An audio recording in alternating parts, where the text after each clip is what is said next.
Because understanding great literature is better than trying to read and understand yet another business book. On the Leadership Lessons from the Great Books podcast, we commit to reading, dissecting, and analyzing the great books of the Western canon. You know, those books, from Jane Austen to Shakespeare, and everything else in between, that you might have fallen asleep trying to read in high school. We do this for our listeners, the owner, the entrepreneur, the manager, or the civic leader who doesn't have the time to read, dissect, analyze, and leverage insights from literature to execute leadership best practices in the confusing and chaotic postmodern world we all now inhabit. Welcome to the rescuing of Western civilization at the intersection of literature and leadership. Welcome to the Leadership Lessons. Hello. From the Great My Books name is Hassan podcast. Sorrells, and this is the Leadership Lessons from the Great Books podcast. Bonus. There's no book reading on these bonus episodes. These are interviews, rants, raves, insights, and other gentle and sometimes not so gentle audio musings and interesting conversations with interesting people about leadership. Because listening to me and an interesting guest talk about leadership for at least a couple of hours is better than reading and trying to understand yet another business book. Even that business book that I wrote.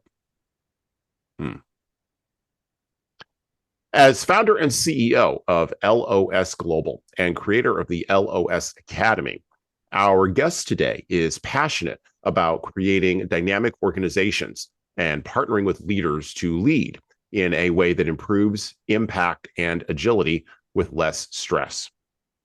His unique leadership disruptor approach improves personal performance while increasing leadership effectiveness, focus, and clarity. This opens facilitation for alignment between leader and employees. The results create healthier, more agile companies, positively influencing culture and business impact while solving some of the current talent retentions and attraction challenges many organizations are facing in the business world today. And as a side note, I initially met this guest through my work with the World Ethics Organization. You should go back and listen to our interview with Richard Messing of the World Economics Organization or World Economic Forum. No, I'm sorry, not World Economic Forum, not WEF. Sorry, World Ethics Organization. Not the WEF. We're not interviewing Klaus Schwab on this show today. But I initially met my guest through working with Richard, and you should go back and listen to that podcast episode. And we connected offline as a result of that. And he gave me some interesting insights about this podcast and talking about this podcast. And I thought, hey, it might be really interesting to bring him on as a guest and introduce him to you as my audience today. And so I'd like to welcome to the podcast, Peter Ainley. How you doing today, Peter? Hey, Jason, thanks very much. I am doing excellent. Thank you. And as you can see, or as you can hear, you'll be able to see it on the video version of this podcast later on. But as you can hear, Peter has a rich British accent. So that makes him sound smarter than me, which is great. So he's going to elevate the intellect of this podcast just by talking. It's going to be great. So let's just correct something over there, shall we? Sure, go ahead. Yeah. The accent is actually originally South African. There you go. That's even better, though, actually. That's even better. Like, it makes you sound even smarter. Thank you. It does. Like, this is Americans fall for the accent. We do. Anything that sounds vaguely, accented, and then you put some interesting conversation inside of that, people are like, oh, that guy's smart. Okay. It's great. Whereas a basic American accent, you got to really struggle with that with other Americans. You really do. You have to struggle with them because they don't trust it. They're like, how smart could he be? He sounds like he's from name your state here. So Got it. Okay. Okay. So yeah, we'll open up with that. And our first question of the day. I read through your bio and I talked a little bit about our background and how we got connected. But for our listeners, what is it that you do exactly, Peter? Besides having a few jokes here and there on a podcast. Yeah. Okay. Besides that, yeah. Besides that, yeah. Well, I work with executives to make their lives just that little bit easier. Mhm. So if you frame it another way, let's get a little more technical here. Specializing in closing the leadership skills gaps. Okay, creating greater clarity, cohesion, alignment for the executive team specifically, Mhm. so that they can better navigate the global uncertainty. Well, a little less stress is always useful, less anxiety. A lot of them deal with imposter syndrome, so let's try and navigate around that one and get that out of the way, so that they can better balance demands for stakeholders, shareholders, and employees. Employees can be pretty demanding too. Yeah. So that all sounds awesome. Let's delve a little bit more into that. So how did you go from no, I'll frame it this way. Every time I talk to someone who's in the leadership development space, I kind of ask a variation of this question. And I preface it by saying this. No one wakes up in the morning when they're 7 and goes, "Hey, I want to be a leadership development consultant, coach, trainer, facilitator, whatever." Nobody does that at the age of 7. So how did you start in South Africa and wind up in this spot? Walk us through a little bit of your history. Well, it's a bit of an interesting journey. I will give you a caveat quickly on this one. Mhm. I am writing a book with a Oh, bunch of other people, and a lot oh, of the story will appear in that book. So, oh, dot, dot, dot. All right. Yeah, we're previewing the book. This is good. so the book should be coming out in June or July sometime. So, Okay, and cool. you can read a bit more about that. But covering that back, so no, you're right. I didn't think about leadership in any which way, shape, or form at the age of 7. In fact, I don't think I thought of anything other than how much more fun I can have with doing whatever it was at the time of the day. Right. But towards the end, I'll just set it up. Towards the end of my high school career, the one thing I wanted to do was be a pilot. Okay. I wanted to fly. And how that came about is an interesting story, because I spent a lot of my time traveling. My parents kept traveling back and forth to Europe. So, I've been in a plane since I was about yay high. Mm-hmm. And so I always wanted, the idea of being a pilot just sort of gave me the sense of a certain degree of freedom, something I wanted to enjoy doing. A couple of challenges in pursuing that career at the time in South Africa. I won't go into those details. So I figured, well, I've got to get something else. I've got to get at least a degree under my belt, so when all else fails, I have something to fall back on. And that landed up being engineering. Got a degree and a master's degree then in engineering, that being potentially the springboard to get me into Europe. That would allow something like becoming a pilot, joining the airlines, whatever, to become more of a reality. Well, by the time that was done, the need for making money seemed to have grown a little bit more on the importance scale. So went into the engineering world, into corporate, started at the bottom, and systematically over the next 2 decades worked myself up to director and running engineering departments, figuring I knew how to do all of that based on everything I observed. And therein lies a key.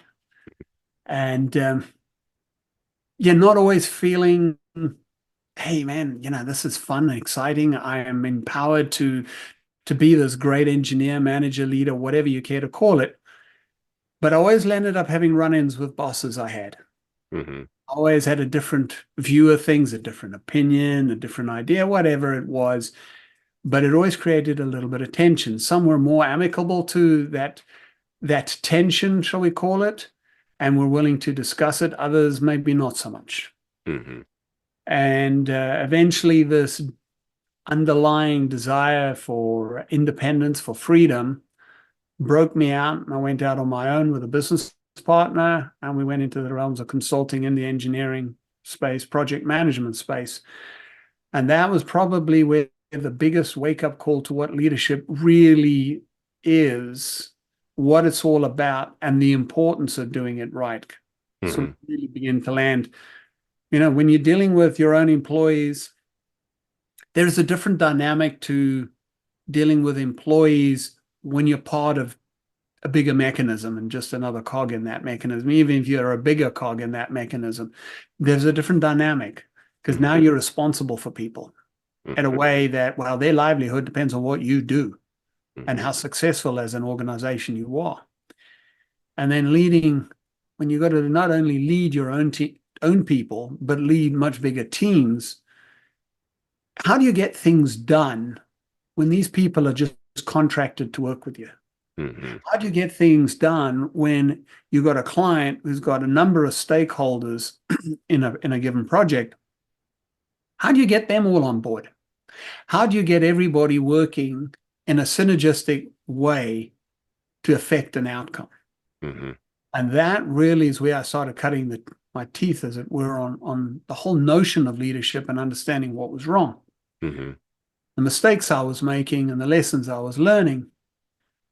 And then just going through the course and doing other ventures and all of that, I began to see sort of almost like a common theme, a common problem in that, well, this isn't leadership. And what that person is doing is not real leadership. Look how they're treating their people. Look what they're doing there. Look what they're doing here. So there's this whole thing. No, but leadership is so much more than that. You can actually get people on your side who are willing to play ball with you, who want to work with you, who want to follow you. But, the more I looked at it, everybody was going to a job, and as the expression goes, doing the bare ass minimum to get a paycheck at the end of the month, right? No more. So what was the level of commitment? What was there had to be something more to it. It's people just having to go to work just to carve out a living and exist.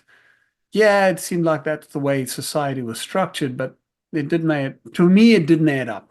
And I've always had, if I can make somebody else's life better, I'm going to try and do that. That's what I sort of, I guess, grew up learning. If you're going to do something, do it well and help people in the process. And over time, I had through some of the moving around the globe that I did, I ended up taking a part-time position with a non-profit organization just to reestablish myself back here in Canada at the time. And there was a classic example of what I would define as poor leadership. Being told, I have to control everything. That is my duty as the leader of this organization. I thought, no, that's not your duty. Your duty is to inspire people to really want to be here. And the more people I spoke to who were in that organization, the bigger the problem I saw. That was probably the trigger. And then the final nail, or the push over the edge, was 2020 and watching how things transpired in that year. And we won't dive into that, but that was a highlight for me to see, man, people don't know how to lead. So I got to do something about it. And that's then what got me more into the leadership development space and more into working with more senior leaders, going after that market, because that's where change begins to happen in any organization. So that's a short version of the longer story you might find in the book. Yeah, it's coming out in July or June, or yes, sometime. We'll talk more about the book later on, or even as we go. Okay, so I was taking several notes while you were talking, writing down several things, because there's several pieces of that I want to pull apart and I want to play off of a little bit. So I guess the first thing is this idea. You said you wanted to be a pilot initially in high school, but then that sort of redirected. You sort of redirected your focus into the space of engineering. Now, here's what I know about engineers, and I love engineers, by the way. I don't have a problem with them. We need engineers. We need people who could build the bridges. We need both engineers and construction workers. We need people who could build the bridges and who could put them up, right? The theory and the practice, right? We need them both together. We need the people who can come up with the idea of the internet, and then the people who can actually develop that thing and kind of make that work. Uh, I was recently listening to a podcast interview with a guy named Ian McGilchrist. Fascinating guy in the neuroscience, excuse me, philosophy and book writing space. And he made a point that I think is relevant to our conversation here. He said the current society that we live in, our current ethic is built around a sort of left brain engineering ethic, right? And this relates to leadership, by the way. It also relates to ethics, which I want to talk about today as well, because of your work with WEO. Mm-hmm. But in a society, particularly a Western society, where we've sort of reached this pinnacle of, and I call it the idea of utility. That's not the word that he used, but where every idea has to have utility in order to, particularly market utility, in order to be valued. We are throwing away, and this was his concern, we are throwing away all of the right brain stuff, or we're saying that that doesn't matter. Now, here's where that idea ties together. When I run into folks with an engineering background, they tend to be some of the hardest folks to sell on the idea of leadership, because they're convinced that and this is how I sort of frame it for them. I know you're convinced by data. I get that, but you're surrounded by a bunch of people who aren't, and you have to lead them sort of differently.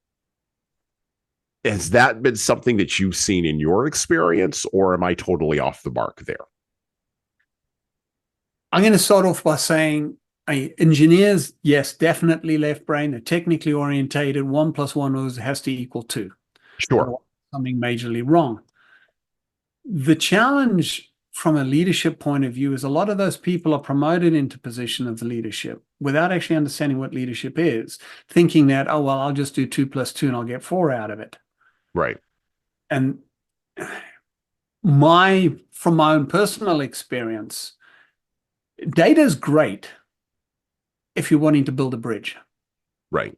Okay. But I have not found 2 the same people. Right. Okay. So 2 + 2 ain't going to equal 4 at this point.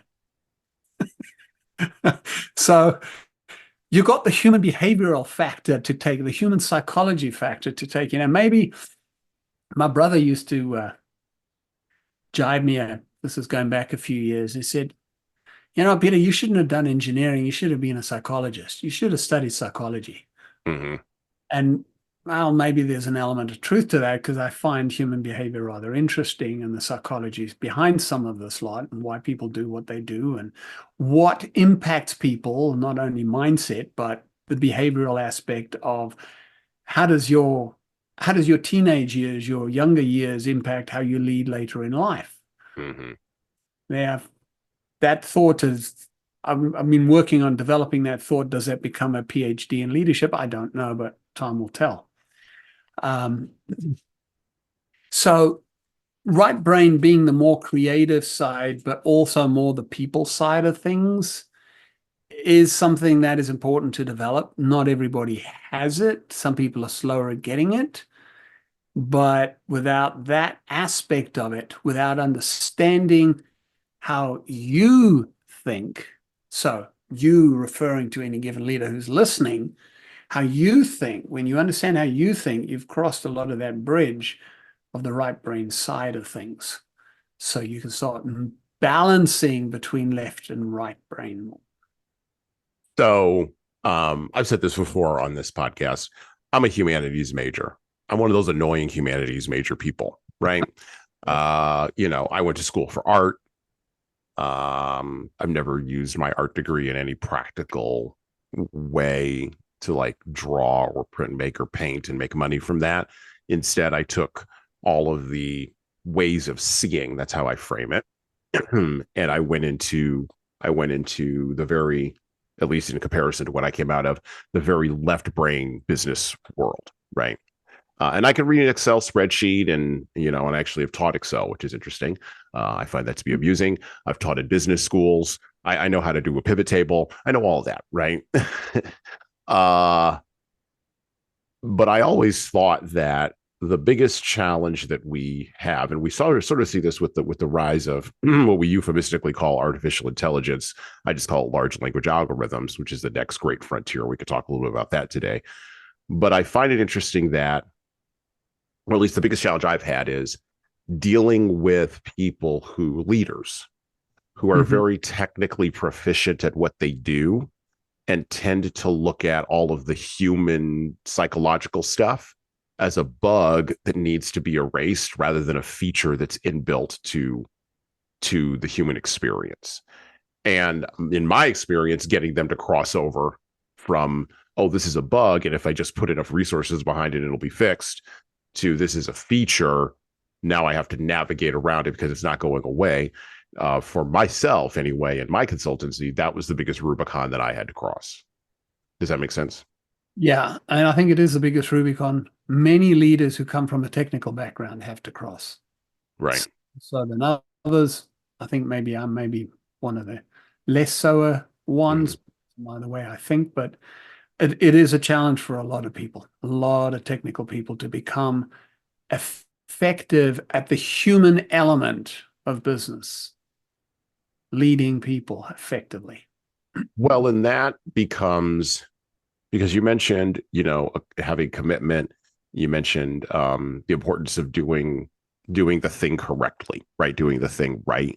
There were sort of three sort of prompting, right, to use artificial intelligence terms. There were three prompting questions for you, which were, how do you get things done? How do you get people on board? And what is real? And I put it in air quotes, but what is real leadership? So those are all fascinating to me, and I'd love to be able to pull some of those apart today. Maybe starting with this idea of how do you get things done? So if I'm a leader listening to this, how do you get things done? like if you're talking to that leader, what do you say to them? Like, how do they get things done? Because if I'm a new leader, let's look at a new leader, not an experienced one, not with some life on them, but if I'm a new leader, if I've been newly promoted into a position, typically I might be in a corporate bureaucracy. Typically I'm going to be given people that I would not have selected necessarily to work with. I don't even really want to have these people over to my house for a barbecue on a nice Saturday. And yes, by the way, I'd like to continue to get paid because I've got a mortgage. So, I've got bigger concerns than whether or not these people feel good. I got to keep the money flowing in because, inflation's all over the place. And, hey, the baby needs a new pair of shoes, right? So for me as a new leader, this is very practical. This isn't like pie in the sky theory. This is very practical. So how do I get people to get things done? How do I do that as a new leader? And not screw up so your boss doesn't complain. Or fire me, or my check gets cut, or get demoted, or because I like to say this because I also have ideas about status in my head, which I've not fully acknowledged, but I do have ideas about status and my place in the social hierarchy, not only of the bureaucracy, but also of my neighborhood, my community, blah, blah, blah, blah, blah, blah, blah. I like saying that I'm the VP of XYZ thing and that I lead ABC number of people. I enjoy saying that when I go to church or when I volunteer in a local community or whatever.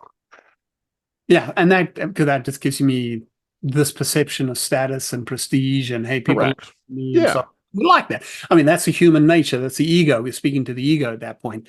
Correct.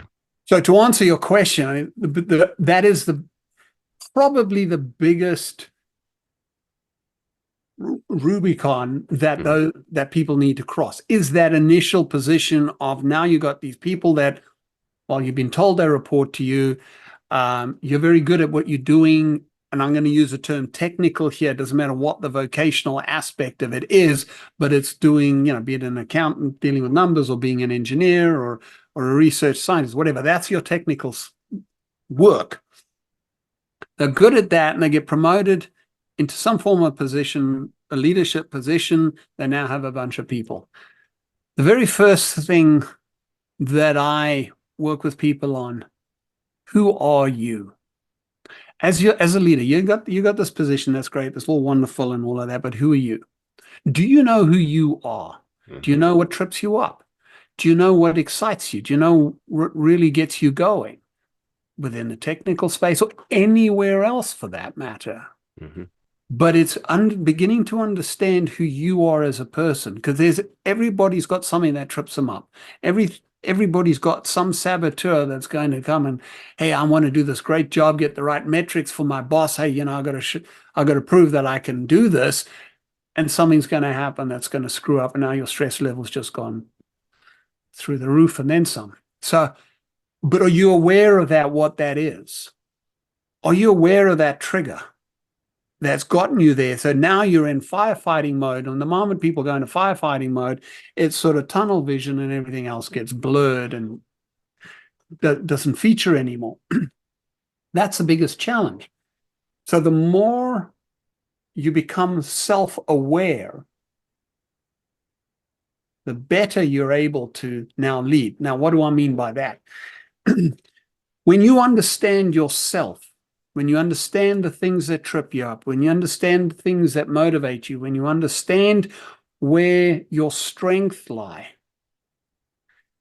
you begin to realize that other people have the same thing. They have their saboteurs, the triggers that trip them up. They have their strength.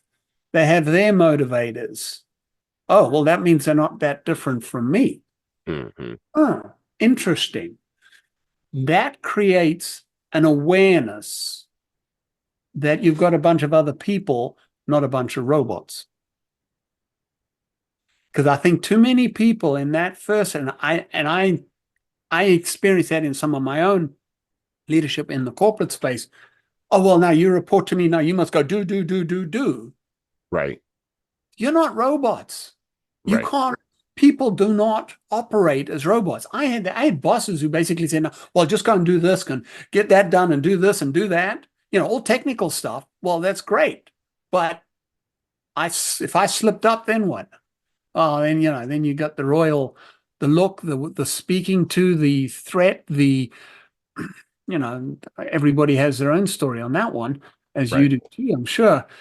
But that's, I found, is the biggest thing. When I can recognize that the people who are reporting to me now, be they the chosen ones or the ones given to me, which, as to your point, is invariably when we are promoted within a corporate structure, we inherit those people. Mm-hmm. Mm-hmm. But when we can recognize that they're human beings with the same desires, well, with desires, needs, saboteurs, triggers, just like I do, now I can have a different perspective on how I can go about getting them to do what they're doing. Now, this doesn't happen overnight. So Right. how do I get people to come back to your question, try and bring this full circle, getting people to do things? Well, one, they technically, for the most part, have an idea of what they should be doing, right? 1 + 1 is going to equal 2. So just go through the steps that make it equal 2. But it comes down to how do I then, and this, we're delving into the depth, starting into some of the depth stuff here, is how can I influence them to make sure that they want to do 1 + 1 = 2? So you use the word inspire, a duty to inspire, right? But I like that the other I word, influence, a little bit better, because I think a lot of new leaders, and quite frankly, a lot of seasoned leaders, actually don't understand the word inspiration. I think that comes loaded with a lot of ideas about charisma. And I'm not a leadership theories guy. I mean, I know what they are, but I'm not a leadership theories guy. I think that a lot of that's, well, much of that is noise. And it's an attempt to, by the left brain, to structure a lot of the right brain chaos that is seen in the leadership space. This is why there's over 400,000 books on leadership just on Amazon.com alone, just in the United States. Search, forget global, because almost everybody, and I said this in my book on leadership, almost everybody knows leadership is like pornography. Almost everybody knows what it is when they see it, and they know what it is when they don't see it. Yes. And so there's 315 million people in the United States, roughly. And that's 315 million different versions of what leadership is. Sorry. It just is.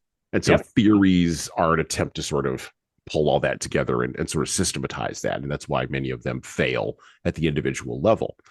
But I say that to say this. I think people hear the word inspiration and they think that that means that you have to have charisma as a leader. Whereas influence means you actually have a skill set there. And I take that influence, and I take the definition of influence from Robert Cialdini, this idea that, okay, influence is part of persuasion, and influence is a skill set, whereas persuasion is the ability, right? And if I could merge those two things together, anyone can get a skill set. Anyone can learn how to ride a bike. Some people will ride it well, some people will ride it poorly, but anyone can ride a bike within their own physical capabilities, right, to ride a bike. Right. So same thing with leadership, same thing with this idea of influence versus inspiration. But you put the word duty next to that. Why do people have a duty to influence or a duty to, as you said, inspire? So the reason why I use the word duty is because when we get promoted into a position of leadership, there is an element, well, there's responsibility, and depending on where you are, there's authority that comes with it and all of that. But that renders you, and using the word duty is you have a group of people who now in the corporate structure report to you. There's a group of people who are looking up to you for guidance and for, quote, leadership. They wanting direction. They wanting to feel significant. They're wanting to experience something of value and have a sense of importance. No different to you in that position of leadership coming from above you. So there is an inherent duty when you have been given the responsibility to guide people, to guide them well. Yes, we spoke about inspiration. You're right with the word influence. Influence, I mean, ultimately leadership is about influence. Influence can happen in two ways, though. One is inspiring, the other one is not. One is positive, and the other one has a negative impact. It does. One, you can get people to rise to the occasion, as it were. You get people behind you, behind the cause, whatever it is. And the other one, they'll do, I mentioned earlier, the bare minimum just to get paid at the end of the month. And that is the effect of influence. Inspiration leaves people feeling excited about what they do. And that, I believe, is also falls under the banner of influence, getting into the detail of it. Influence, you as an influencer, as a leader, influencing people, your goal is to inspire them to do what they're doing technically well. Now, does that mean I have to entertain people? No. Like, am I required to be like Taylor Swift, who I didn't know, who I did not know who that person was until literally a year ago? Like, I had no clue who that person was. And I was happy in my life. I was fine. Like I was continuing to exist. I continued to eat three meals a day, roughly. I continued to breathe. I continued to live in my house. I continued to love my kids. Like everything was fine. And then all of a sudden this person popped up and now I'm like, I've got to know who this person is. Do I have to entertain? Because I think a lot of leaders confuse that idea of influencing or being an influencer. Because social media is filled with people who are quote unquote influencers, right? And really they're just glorified entertainers. They're low rent versions of Taylor Swift. Yes. Do I need to be a low rent version of Taylor Swift for my team? Do I really need to do that? No. Okay. All right. Thank you. Thank you for freeing me from that. No, I don't believe you're meant. Some people's personality might lend itself to being a little bit more entertaining. Right. But not necessitating being an entertainer. Right. Yeah. Okay. But I do. I think a lot of leaders, because of and this gets to sort of how our leadership culture has disintegrated, I think is probably the best term. or atomized, maybe, let's be a little more friendly, has atomized over the last, you say 20 years. I think it's atomized over the last 25 years. And I think that part of that, or my theory on that, and let me kind of run this by you a little bit. My theory is that when the commercial internet got turned on in 1989 and the Berlin Wall came down, those were two events kind of like similar to Woodstock and Apollo happening in 1968 that were what I call thunderclap events, except one we recognize as a thunderclap event, the fall of the Berlin Wall, but the other one we didn't hear the thunderclap go off because its boom took a while to hit us, right? Yep. But both of those events began the heralding of the decline of what I call mass leadership. So if you look at the leaders of the 20th century, they led big things. They led big bureaucracies, big companies, big civic organizations. Big was the thing. Mass was the thing. Get as many people, I think of IBM, right? Get as many people as you can working at IBM, get as many people as you can working at Lockheed Martin, get as many people as you can working at, any of the great 20th century brands, Pepsi, Coke, whatever, right? More so Coke than Pepsi probably, but get them working. People will follow because they're a generation that came out of World War II. Yep. So they're going to follow, they're going to say, yes, sir. They're going to salute, and they're going to be dutiful little soldiers, and they're going to go, and they're going to be happy with 3 hots and a cot in their neighborhood. And it's going to take a while for all this to kind of fall apart. And it did begin to atomize, it began to disintegrate in the late 60s and going into the 70s and the 80s. But there was still enough power underneath that idea of mass leadership to push it through even into the early 2000s.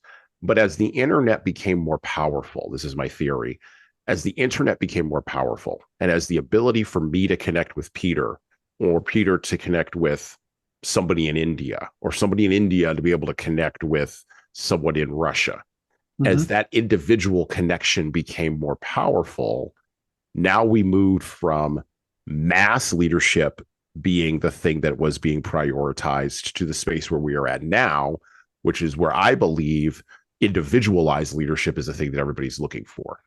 And that's really hard if you're still working in a corporate bureaucratic structure to understand. I think it's hard to understand. I think it's hard to accept. So when I talk to not new leaders and not veteran leaders, but leaders who are sort of on their path to being veteran leaders or kind of in the middle, one of their biggest frustrations is, well, I've got all these people and they want to bring their whole selves to work. And let's say I got a team of 20 people. Does that mean that I need to be a different person for all 20 of these people? And I say, yes, that's what it means, because their phones are set up with social media that caters to them, and they're dopaminergically being goosed to want things individually their way. Just like if you show me the front of your iPhone, leader, Mr. or Mrs. Leader, your phone doesn't look like mine. You're being dopaminergically goosed in the things that you like, but you don't have that. I loved how you framed it as self-awareness. You don't have that self-awareness, that hard-headed empathy. Instead, you want the math thing because it's easier for you, not easier for the people you're leading. This is my theory. Yeah, now, and you got a valid point there in terms of the mass leadership thing being something that came out of the world wars back in the 40s. When that came to an end, corporate took off, especially when you look at North America. Europe had to rebuild. There was that sense, I am the leader, do as you're told, yes, so, and off you go and do it. I think that's also a remnant of the industrial age when it took off back in the 16s, whenever. And you got, because at the beginning of the 19th century, the whole idea of automations and production line efficiencies really took off. I mean, that was Henry Ford's doing. Big idea, yeah. Big idea, bringing that to fruition. And there is a sense whenever something big and new comes along, while it needs some mass leadership, it needs somebody very powerful, very strong to push it through, to pull it through. Distinction between push and pull. Yep. And then, when you say the internet came along, it gave people a lot more access to the masses. It made intercommunication between individuals a lot easier than doing the old snail mail thing, and you only knew a handful of people you wrote a letter to anyway. Right. So we now get exposed to a lot more information. Did that drive the individualization aspect of people? I'm going to say I don't think it did. I think what it did is it brought it to the surface. Okay. I think we've all had the individualization thing, but societal norms dictated, no, you do as you're told because this is a corporate structure and you go to work and that's just the way it is. And everybody accepted that. But it's interesting to observe from about the 1960s onwards, that began to bit by bit break down. Right. And the internet was almost where a momentum took off because of what it ushered in. So I don't think it's necessarily new. I just brought to the surface something that is inherently there. And then the generation, so the millennials, Gen Zs now, well, they've grown up with these things in their hand the whole time. That's what they used to, social media feeds, right? So now they have a very different awareness to what we had when we were teenagers. Well, and you mentioned the generational differences.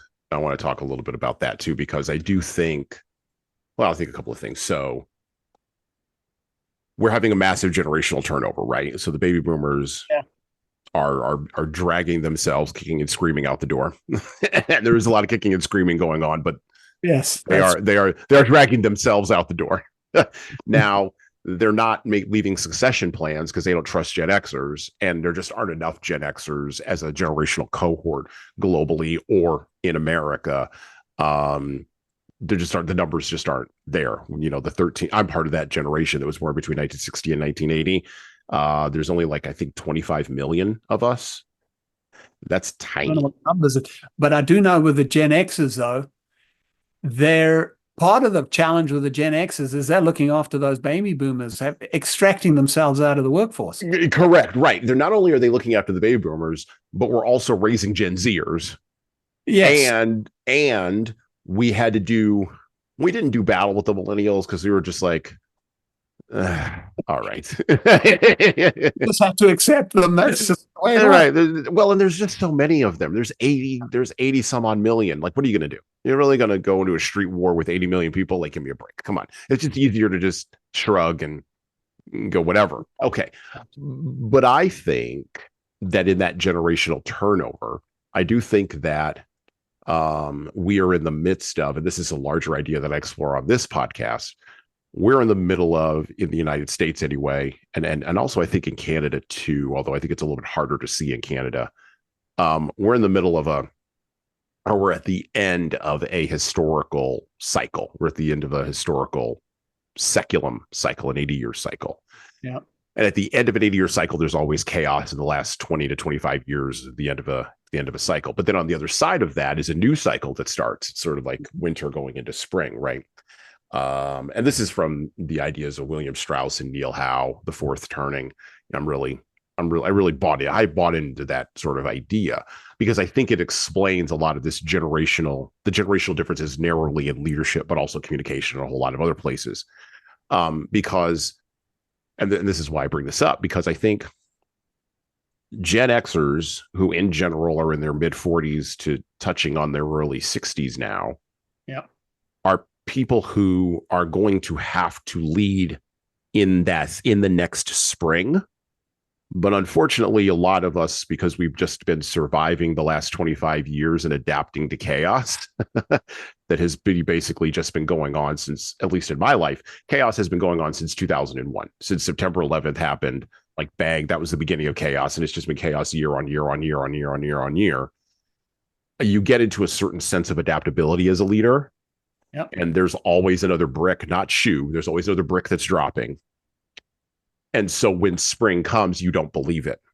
And you're the cynical sorry, ladies, but you're the cynical old guy leader who no one wants to listen to because now there's spring and there's hopefulness. And I think millennials sense that something else is coming as a generational cohort, but they don't have the words to describe it. And then you've got Gen Zers, Gen Zers, who are, number one, scared the hell out of millennials, which I find to be amusing. But then number two, right, I just laugh. That makes me giggle. That makes me giggle. But then number two, in Gen Z, you see a split between folks who they don't want to return to mass leadership, but they don't know how to describe their need for leadership. And then you've got the people who are just very individualistic, and they're just gonna run on the thing they're gonna run on, and they have no time for the mass folks. They just don't, and so they just don't talk because they understand how the internet works because they were born in it, and they understand how social media works. So they just don't engage. So they just go off on their own silos, do their own individual thing, and they're just going to drive. They're just going to drive. And I've met a lot of Gen Zers who are very, very strong workers and very, very good team players, who refuse to make any on a team. They refuse to give pushback to other Gen Zers who are engaging badly or who are behaving badly. And then you've got Gen Xers who are trying to lead these teams, or older millennials who are trying to lead these teams. And they're like, I don't know what's happening here.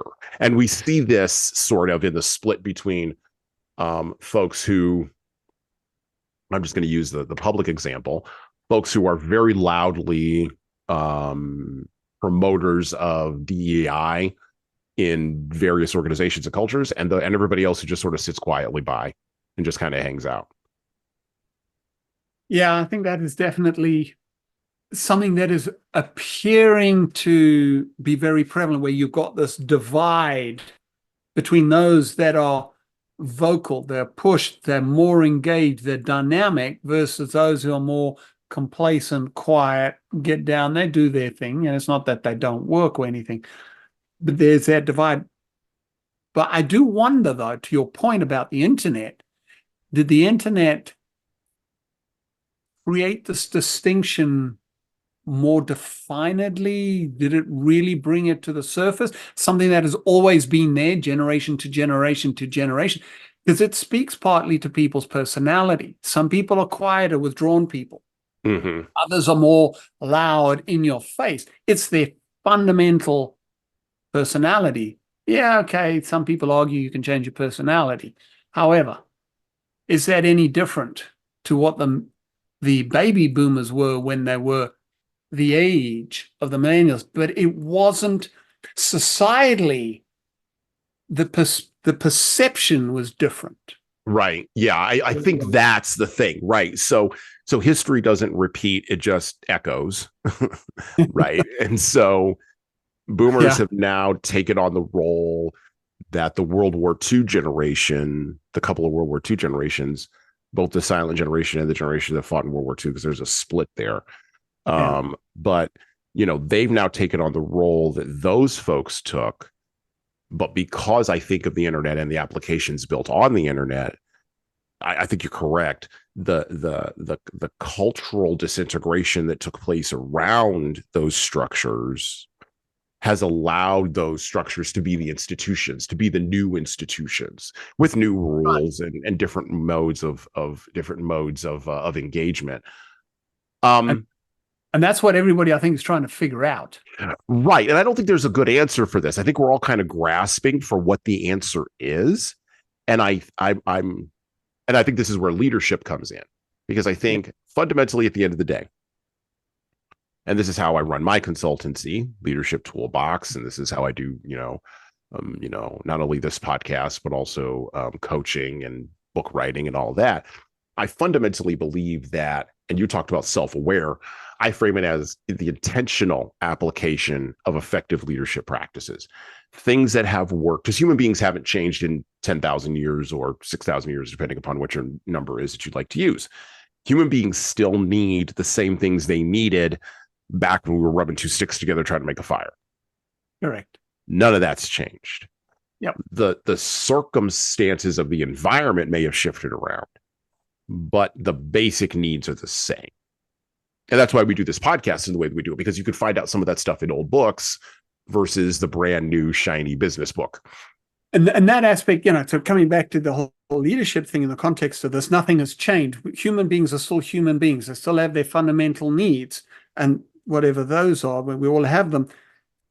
What I think has shifted is the rate of change of technology is something that a lot of people might be struggling to stay on top of, keep up with, right? You've got a lot of baby boomers who, quite frankly, are struggling to wrap their head around anything and everything internet related, email, and forget social media on top of that. That's just another headache to learn. The millennials and the Gen Zs, well, that's natural for them. They just get it. But when they are 20, 30, 40 years from now, what technology that they're having to deal with and its rate of change, are they going to be experiencing the similar sort of struggle to what the baby boomers today are? And you can look through every generation. It has its struggles to deal with the change that is being experienced in society at large. So let's talk a little bit about artificial intelligence, because every leadership consultant who I've ever talked to, leadership author, performance, leadership, project management, whatever, right? Coaching, everybody's holding their breath.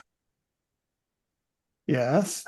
Trying to see, just like Peter just held his breath there, trying to see how these algorithms, A, are going to go to scale, and B, disintermediate what we do.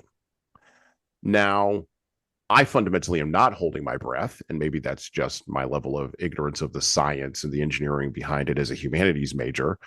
But I look at all these algorithms in their current state, and I think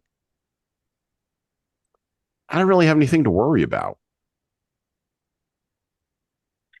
Well, then you get those people who look at movies like Terminator and go, "Oh crap, what are we in for?" You're right. Yeah. Like Boston Dynamics, I wish they'd stop making the robots and then making the videos that show us the robots that can stand up once they've been knocked over. Stop it. Has anybody ever stop it, you people? This is what I'm talking. This gets back to my idea about, it's just a bug, not a feature. Quit with the engineering. Like, stop it. Stop it. Getting humanoid robots is not an engineering problem. Stop. No, it's actually a leadership problem. It's actually a leadership problem. No. And are there those people at the engineer level, at the doer level, and at the leadership level who want to develop, we want the greatest AI thing there is? There is a race, and you read through all the literature out there talking about Gen AI and all of that. There is a race to who can create the next best language algorithm, who can create the next best feature set, who can, ChatGPT came out in November of 22. And now we're looking at, ChatGPT is advanced with version 4.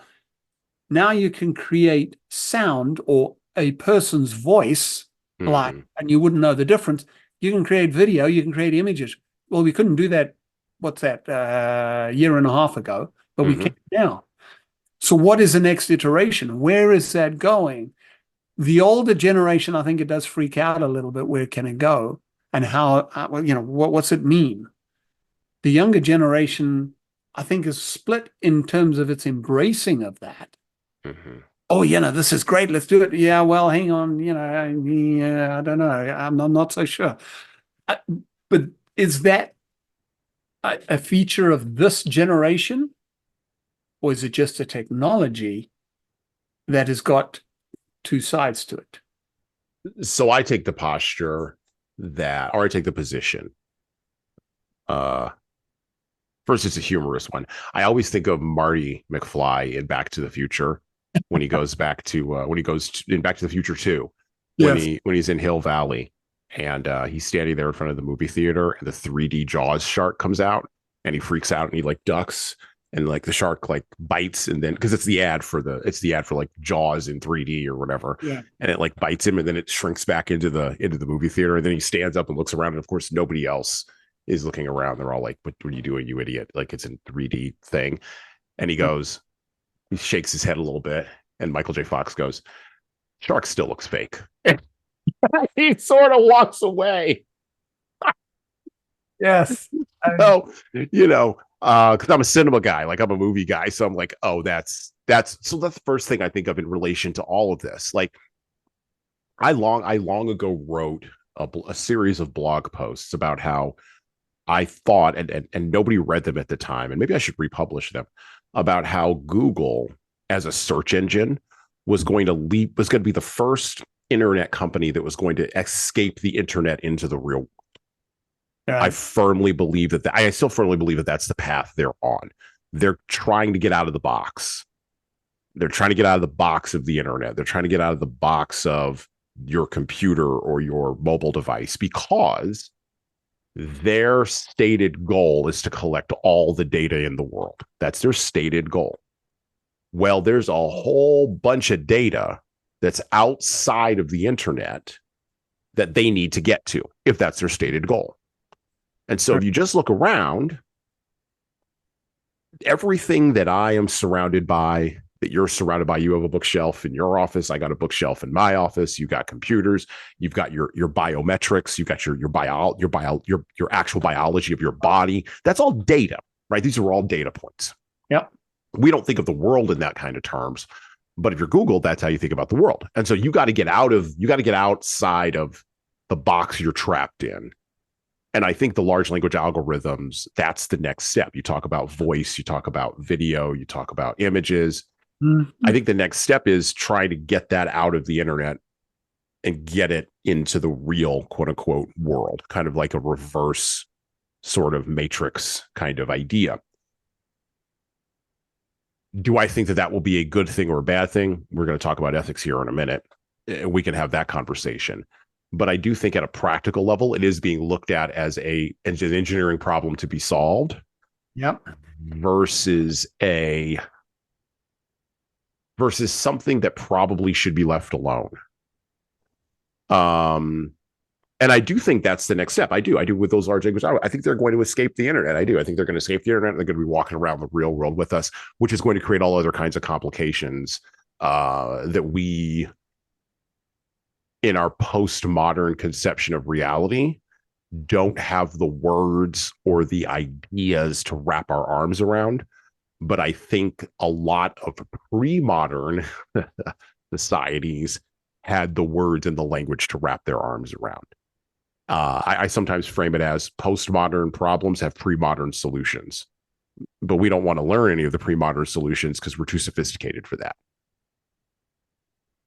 Partly because we're stuck in when we were that age and wrapped our minds around what was then postmodern. Right, exactly. Yeah. These are just thoughts I have in my head about artificial intelligence. I'm open to being wrong. You know, maybe it will all be paradisical and awesome, and you know, the algorithm will give me everything that I desire. We'll build our own gods, to paraphrase from Google Gemini. Yeah. And I think what you've just said there, I think, is the key thing from a leadership standpoint. Mm-hmm. Remember, is that, well, there's still you and I around. There's still all of our employees around. The human factor. Mm-hmm. If we take the human factor out of this from a leadership, as a leader in embracing AI, doesn't matter what you're doing with it, mm-hmm. just embracing it. Leadership is for humans. You don't need to lead an AI model. You do not need to lead a robot. You just give it defined instructions, and it does, because it has no emotion. Correct. Human beings have emotion. They have reason. They have the ability to reason. That's where leadership is key. And you cannot take leadership and the human factor and separate it and bring AI in to replace. Right. Right. Yeah, I often think of Star Trek. I mean, the Next Generation, like Data. Data was an android. And when Data was driving the ship was driven by artificial intelligence. Correct. So it's a machine driving another machine. But you still had human beings walking around inside of that machine dealing with each other. Exactly. And that's the thing we mustn't forget, is there's always the human factor in everything that we do. Right. And leadership will always deal with the humans. Okay, so let's talk about dealing with the humans. Let's move from maybe this sort of technical, sort of algorithmic conversation to maybe more of a human one. couple things I struggle with as a leadership guy, and maybe you can help me out with some of this. You can help me walk through some of these areas. Because maybe you're seeing the same thing. So I am on a mission to make people competent. Okay. Because I think that the decline in competency, you talked about 2020. I think a lot of things happened in 2020. A lot of people were given, and I'm going to use the broad term people, but I actually think it was leaders and teams and organizations and cultures were given permission. They were granted permission to let competency slide because we had a public emergency or a perceived public emergency. Mm-hmm. And so when a perceived public emergency, the discipline kind of falls apart because people are in panic mode, right? And the longer that emergency was allowed to continue, rightly or wrongly, the more the discipline around competency loosened up and loosened up and loosened up.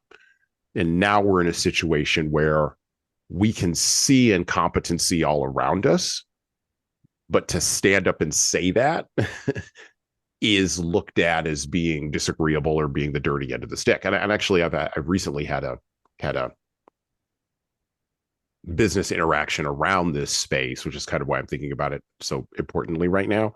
I recently had a business interaction around this space with a third party client that we do some work with, without going into names or the specific situation. But basically, we've decided to end our relationship with that third party client because of incompetencies on their part that were not in evidence before 2020. Okay. I don't think that we're alone in seeing this as a firm. I think this is everywhere. I think people can see this everywhere. I think we can see this most notably in the decline of customer service when we go into retail. We can see this. So how do we as leaders ensure competency? By the way, another example of this, when the bridge in Baltimore was hit by the cargo ship. Mm-hmm. Tragic accident, took a lot of people's lives, I would say all the caveats, right? And I read a story because this drove me crazy. This drove me over a cliff, where the engineers were estimating that it would take 10 years to rebuild that bridge. And I thought, is that because we don't have competent enough people to put up that bridge?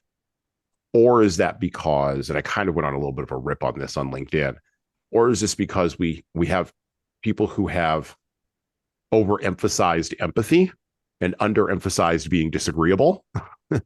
Because sometimes you got to be disagreeable to put up a bridge really fast so that commerce can continue, right? And so this idea of competency versus empathy, or maybe it's even competency versus agreeableness, I think this is something else that we're struggling with on the human end. And I think that leaders are struggling with this most importantly right now. Or wanting to avoid some form of conflict, disagreement, right. And instead of utilizing conflict to come up with a better solution, everybody just apathetically says, right, whatever you want, or doesn't get involved, or there's various ways apathy can manifest itself. Which leads to more incompetency, because iron sharpens iron.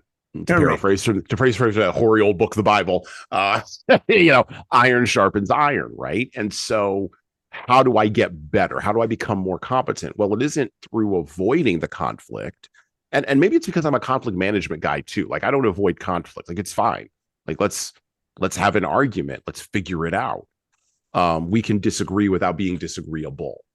Exactly. And I think that's one of the challenges that exist, is people are not willing to put their view on the table for the fear of creating an argument. Well, I've got other things to do, I'm not going to say anything. I mean, the reasoning can be a myriad of things.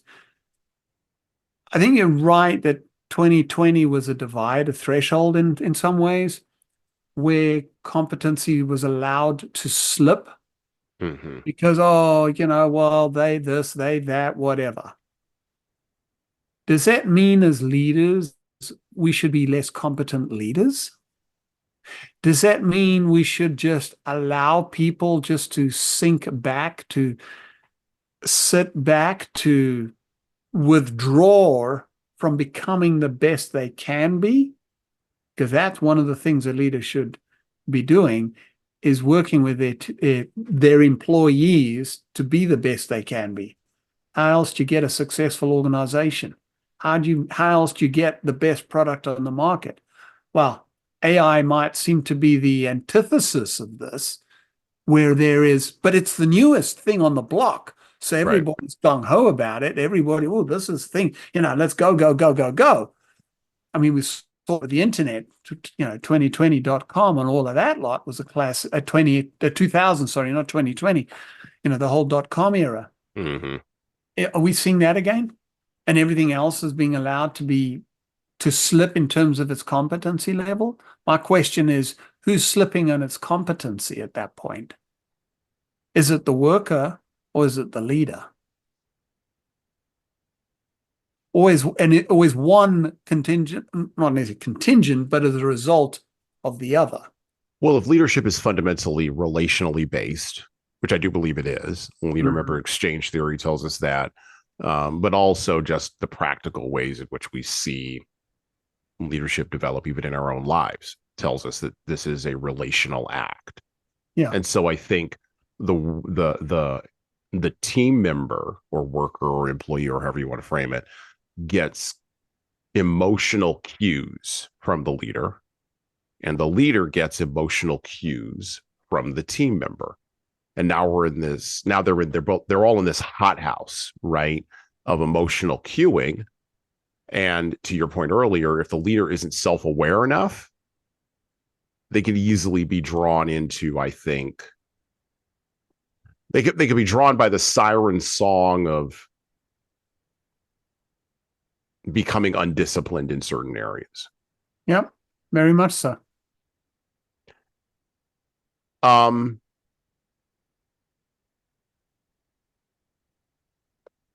do I, as a leader, I'm going to ask you this as a conflict management guy, because I think I know what the answer is, but I want to see what your answer is. So how do I, as a leader, manage conflict effectively? In particular, I'm leading a team of diverse people. People have always been diverse, but yep. I'm leading a team of diverse people post 2020, post, I'm going to go here, post George Floyd, right? Post all of that, right? And now we're into a space where, particularly in the United States, I don't know how it is in Canada, but particularly in the United States, where diversity, equity, and inclusion efforts are being pulled back by major corporations, but pulled back in the sense that they are being repackaged and put in different spots to avoid government regulators and to avoid the law looking at them. But on the ground, and I'm hearing this from real people working in real corporations on real teams, this kind of stuff is still happening, and by the way, this kind of stuff, meaning the trainings that divide and fragment people based on identity, right? The ways in which people are labeled and put into their own little boxes based on their sexual orientation or their racial designation or their ethnic background. We're also seeing in the culture in the United States increasing pressure being placed on organizations and corporations from the outside around geopolitical moments that are occurring, as in the Ukraine, Israel versus Hamas, right? These external social and political pressures are being placed on leaders and on teams, well, on organizations first, and then it filters down into leaders and teams. Exactly. And then we throw ESG into there, where corporations are being, what's the word I'm looking for? They're being no. Yeah, coerced. Okay, yeah. No, that's the hard word, but it's probably the right one. Are being coerced into following along with mandates from governmental entities that, in very many cases, don't match what's going on in the real world that they can really see. Okay, so you got these things that are pushing on organizations, which then in turn push on leadership, which then in turn push on teams. And at a very practical level, leaders are looking at their diverse teams and they're asking the question, how can I have a conflict here to grow in competency when there's all these, to paraphrase an overused word or to use an overused word, there's all these triggers all around. And I feel like I'm walking into a landmine every time I talk to, my 14 people. How can I have an honest conversation with them? I'm just trying to not hit any landmines. What do we say? What do you say to leaders like that? Because I have an idea of what the answer is, but what do you say to leaders like that who may be asking those kinds of questions? Maybe I look at things a little bit differently. Sure. Yeah, maybe. Conflict. I'm open to that. Conflict isn't a bad thing. I Right. mean, I think society has placed this, oh, conflict is bad. Oh, you got to avoid it. Yes, you got there are people who have the personality trait that are conflict avoidant. Mm-hmm.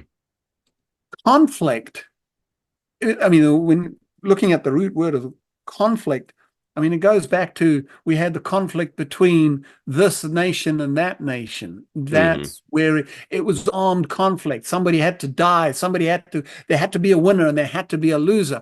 That is our presumption as to what conflict constitutes. So, leader has conflict with team there. Somebody's got to lose, somebody's got to win. That's just the way it is. Whereas if you look at conflict, and maybe conflict is the wrong word to use, maybe we need to create a new word.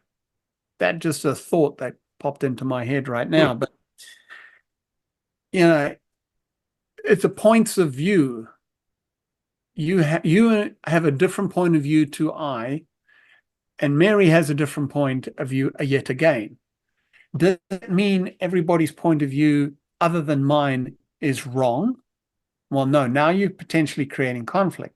However, can I learn something from your point of view and Mary's point of view and John's point of view if we were to share our points of view so that we understand why you have that point of view and you have that point of view?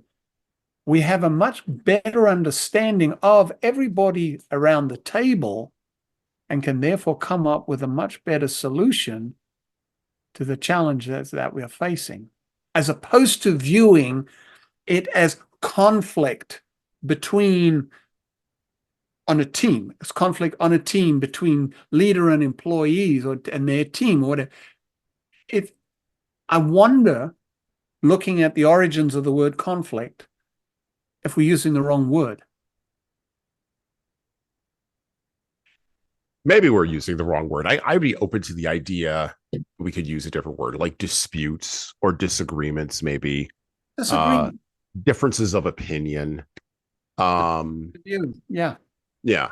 I'd be open to using a different word. I think there's also, so we're increasingly demanding of our leaders, without really getting a response, by the way, from them, which I also think is driving average people nuts, and they don't really know why.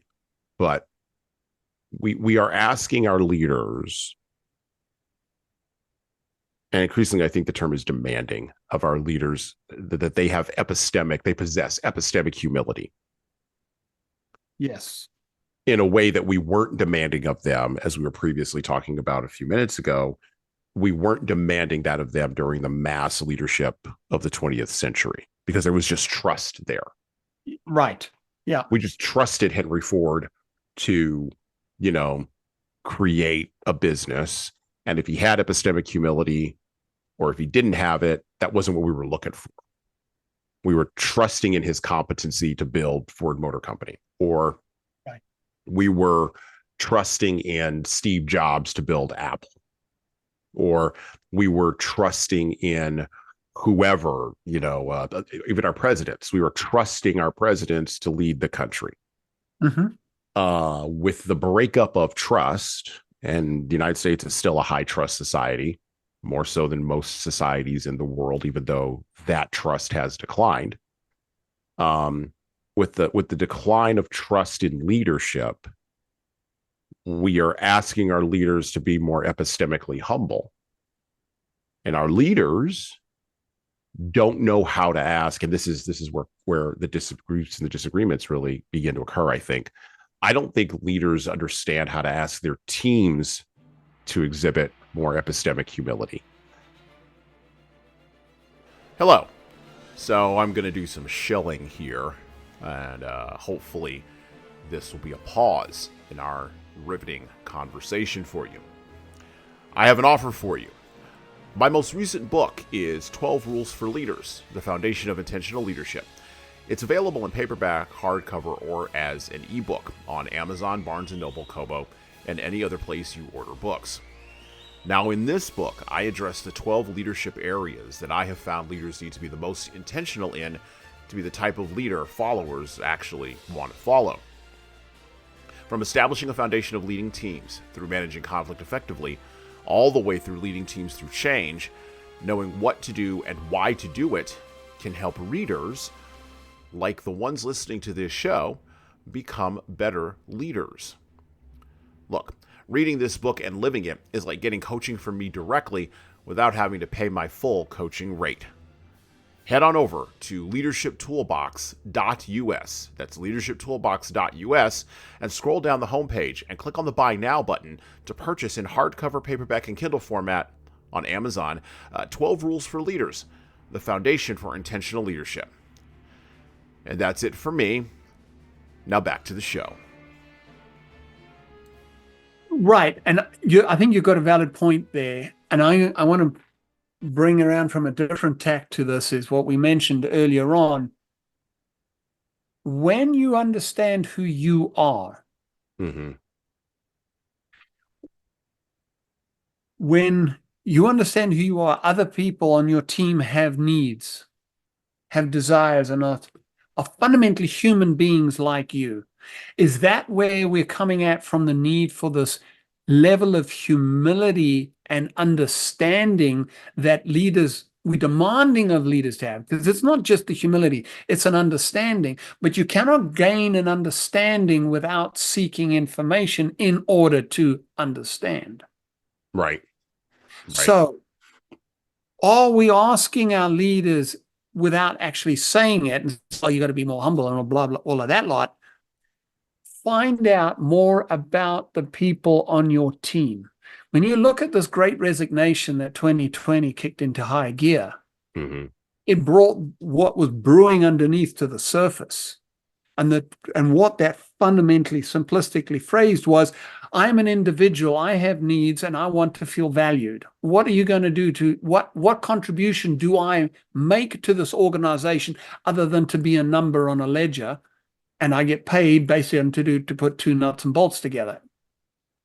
Very simplistically, but it serves a point. People want to feel valued, and our leaders, what is being demanded of leaders is to see their people as human beings. This comes back to the human factor I mentioned. Is that what we're demanding? Maybe we're phrasing it again wrong in just using the word humility. What else is there? Being human. What is humanity? What is a humanity perspective in the context of this? Well, I think so. If I'm sitting, the essence of what leadership is, you mentioned a moment ago, it's relational. Right. So relational can only exist between two human beings. Right. So if I'm sitting around, let me make this very practical. So if I'm sitting around a table with 4 members of my team, right? I, as a leader of that small team, am presuming, for lack of a better word, that the people who are coming to this table with their opinions and their ideas are the best people to be sitting at that table. I'm presuming that even before I start having a conversation about a problem that we need to solve or a project we need to start, right? I think where the frustration for leaders comes in, and which is probably why they're not evincing the humility necessary in all time. And by the way, I think it's easier to evince that humility the smaller and smaller the team is, right? So, true. If you've got 4 to 6 people, there's nowhere to hide. There's nowhere to hide with your ego. There's nowhere to hide with being incompetent. There's nowhere to hide with having the ability to not face conflict. There's nowhere to hide with a lack of self-awareness, because everybody can see that. Now, when you go to scale, when you go above Dunbar's number, right? When you go above that number of folks, now there's plenty of places for the leader to hide. There's also plenty of places for the team member to hide. Don't get me wrong, but there's plenty of places for the leader to hide their own incompetency, their own fear, their own lack of humility. So I think that if I'm on a small team, I have to trust that those people are the right people. But as the team gets bigger, the trust level falls. Yes, that is invariably the perception of what happens. Not that it doesn't actually happen, but Sure. trust falls because, well, I'm just 1 or 20 now, 30 now, for whatever number of people. Right. Because the leader is then at that juncture not able to interact with the individual. Is Right. now she is interacting with a mass. A mass. Yeah. Right. So there's that mass concept again. Therein lies the problem. So how do you deal with conflict at that point? How do you deal with all of this? The bigger the team, the harder it is to find or get agreement across the board and the commitment to whatever is agreed. Mm-hmm. Absolutely. Does that mean that the team is too big? And I'm going to challenge it and say that the answer is yes, it is too big. Yeah. Because reality is, how many people can you lead? Oh, you can't go above double digits. I think you can't. I think your ratio is 1 to 8. 1 to 8. 1 to 8. And I think you're really pushing it at that point too. Absolutely. So, if you get 10, I've got to be really, really, really, really good. Right. And that's another conversation. But you're right. 8 might be is about where, when you look at all the literature and you look at the almost anecdotal evidence. Mm-hmm. Even my own anecdotal evidence suggests I can't lead more than 8 people. Right.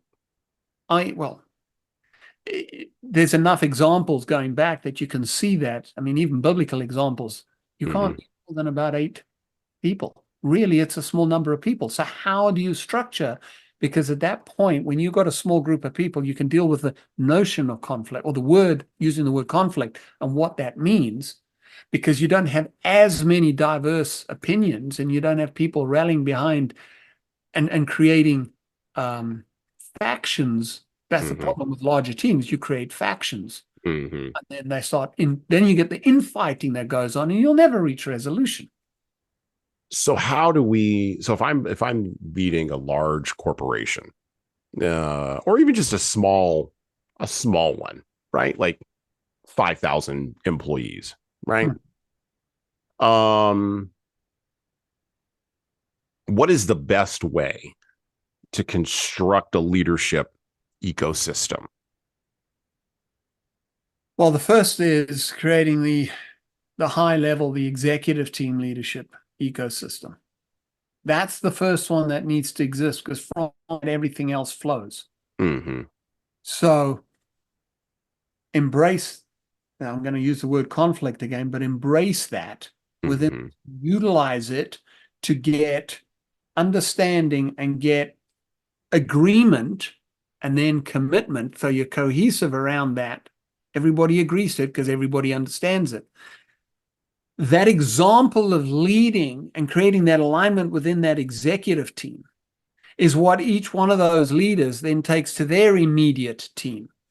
And it fosters the same process. This is ideal. Absolutely. I get it. Mm-hmm. But you've got to start somewhere. So you start with that executive team and let that flow through. Now, there's a concept known as customer-driven leadership. Mm-hmm. And the premise there is that the CEO is serving his executive team. The executive team is serving the next level team that exists, and so on and so forth, till you get to the frontline team that is serving the customer, the clients. Mm-hmm. And that service. So you're taking the traditional pyramid and you're inverting it. You're inverting it. Yeah. Okay. So you're serving up. And if you really want to take that to the nth degree, you're serving your clients to serve their clients and so on. But when you look at that model, I am here as CEO, I'm to serve my executive team. How do I do that best? How do I create the alignments, the cohesion? How do I get them all to commit? Now, there's a number of different elements you've got to deal with on all of that. There's trust factors you got to know. You really want to know who the individual is, what motivates them, what drives them, what trips them up, what sabotages them, all of these things. The more you know about them, you understand, oh, now I understand why Shazan did that. Mm-hmm. Because of that, because this factor, that factor, what it is. Now I have understanding. I can give you some empathy. The moment that is, now you suddenly feel more inclusive. Now you feel, okay, now I don't feel like the enemy. I'm trying to do things. Now you know why I'm doing whatever. But now there's understanding. How can I support you? Now you get other people on the executive team that can support you too. And that goes all the way around the table. Yeah. People then have a different perspective of, oh, this is what leadership is. If I can do that, wow, okay, now can I do that with my team? Because that's what I want on my team. So the executives are taking it one level lower. And so that goes down throughout the organization. Yes, the bigger the organization, the heck of a lot more work it is, but you've got to start somewhere. Right. And what else are you going to do with your life? Like, really, like, what else are you going to do? Okay. Let's turn and talk a little bit about ethics, because you mentioned the word alignment, and I love that word. That was a key word in our consultancy for many, many years. Was we are going to help managers and supervisors, the much put upon middle managers, get alignment, right, with their teams, with themselves, with the culture, Because what I was seeing was misalignment all over the place. And misalignment, of course, leads to misunderstandings, or maybe misunderstandings lead to misalignment. I don't know, which invariably leads to miscommunication, which invariably leads to the word we keep using, but we need to find a better one for what I call false conflict or fake conflict. Conflict that doesn't need to happen. And by the way, I think a lot of this misalignment in organizations and cultures post 2020 has occurred because of that loss of the tightening of the discipline, the more apathy, right, in the system, which has allowed space for misalignment to be all over the place, and in general has allowed false or fake conflict. And I do think fundamentally that most of the conflicts that we have around identity inside of our cultures or inside of organizations are not real conflicts. That's not real. That's not what it's really about. It's about wanting to be seen, or it's about wanting to be recognized, or honestly, and I think this is a lot of it, it's wanting to redress grievances that are individualized to that organization, to that team, to that culture that were never addressed previously. Absolutely. Yep. To an individual's satisfaction. Might have been addressed to the organization or the corporate culture satisfaction, but not to the individual's satisfaction. Because the individual is never seen. Well, and because this goes back to the tension that I said about having our cell phones. We live now, this is the thing that's happening on the other end, when I go to work, I'm part of a mass, right? But when I look at my phone, I'm not. There's a tension there. Right. And no organization right now, not even a government, is not anywhere on the globe that I'm aware of. Maybe Canada, it's different, right? Maybe in Europe, it's different. But no organization, no government I've heard of is addressing that tension and is seeking to solve that. No, because therein lies one of the biggest problems with leadership, and that's your ego. Right. Well, and it works for me, right, to have that tension. Nah, there you go. Now you hit on something there. Yes, it does work. Because it keeps people in line, right? It keeps them, they're going to keep coming to work. It's like a fish with a hook in it, right? Like you're gonna keep pulling on it, and eventually it's going to become your meal. Yeah, it keeps working as long as everything else falls in line with it. Right. Except one of the problems is, as misalignment then occurs between the individual and the organization, the individual feels comfortable becoming more apathetic and less competent at their work. And now the domino falls into incompetency. And now we're going to talk about ethical and unethical behavior. Now the door opens to unethical behavior. And I think a lot of this false conflict falls underneath the realm of unethical behavior. I'm not saying the grievance isn't genuine. I want to be very clear on that. But I think the behavior around the grievance is unethical. I don't think it's ethical for you to do a sit-in like what recently happened at Google. I'll just use this as a big public example. I don't think it's ethical for you to do a sit-in in your boss's office because of some political thing that's happening that has nothing. You could talk all day you want about Google doing research for the Israeli Defense Forces. If you're a developer in some other part of Google and you're not working on that project, it has nothing to do with you, right? Right. Okay. So why am I sitting in the office of some vice president protesting to free Palestine? My short answer is going to be, and probably not the most popular answer, is that your ego, to satisfy you, says I can do that because I have a right to do that. Well, that's nothing but an ego talking. Right. Right. You have an opinion and you believe your opinion is right, and they should, and others, whoever others are, should not be doing that because I said so. One of the biggest problems we have post 2020.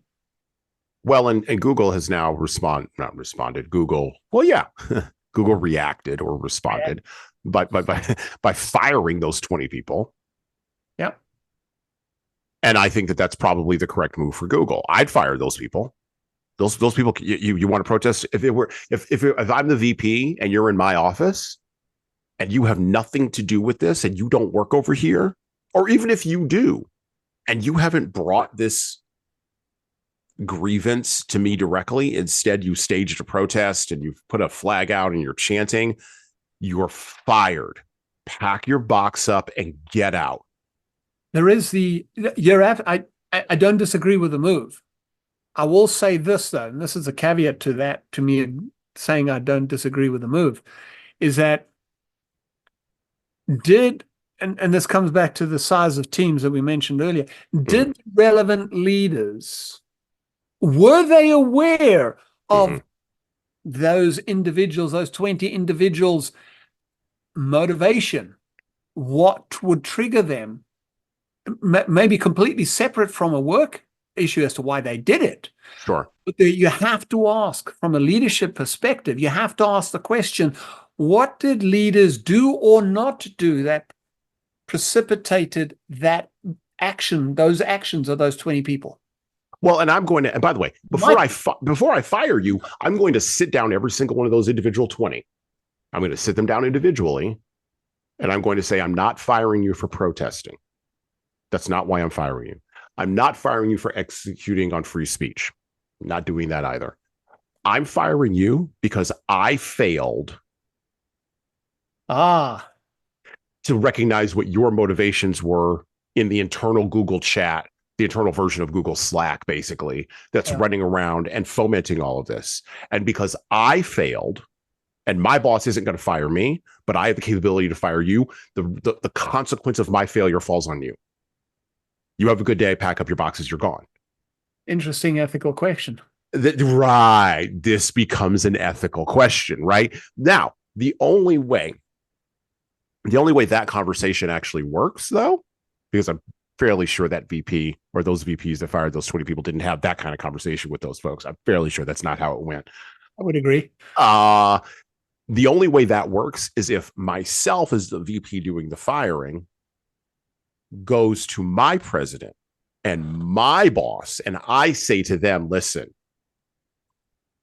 the fact of the matter is we have this Google internal Slack channel that's proven to be a real problem. And it's been a real problem for a while. We thought it would allow people to blow off steam around their political progressive activist tendencies.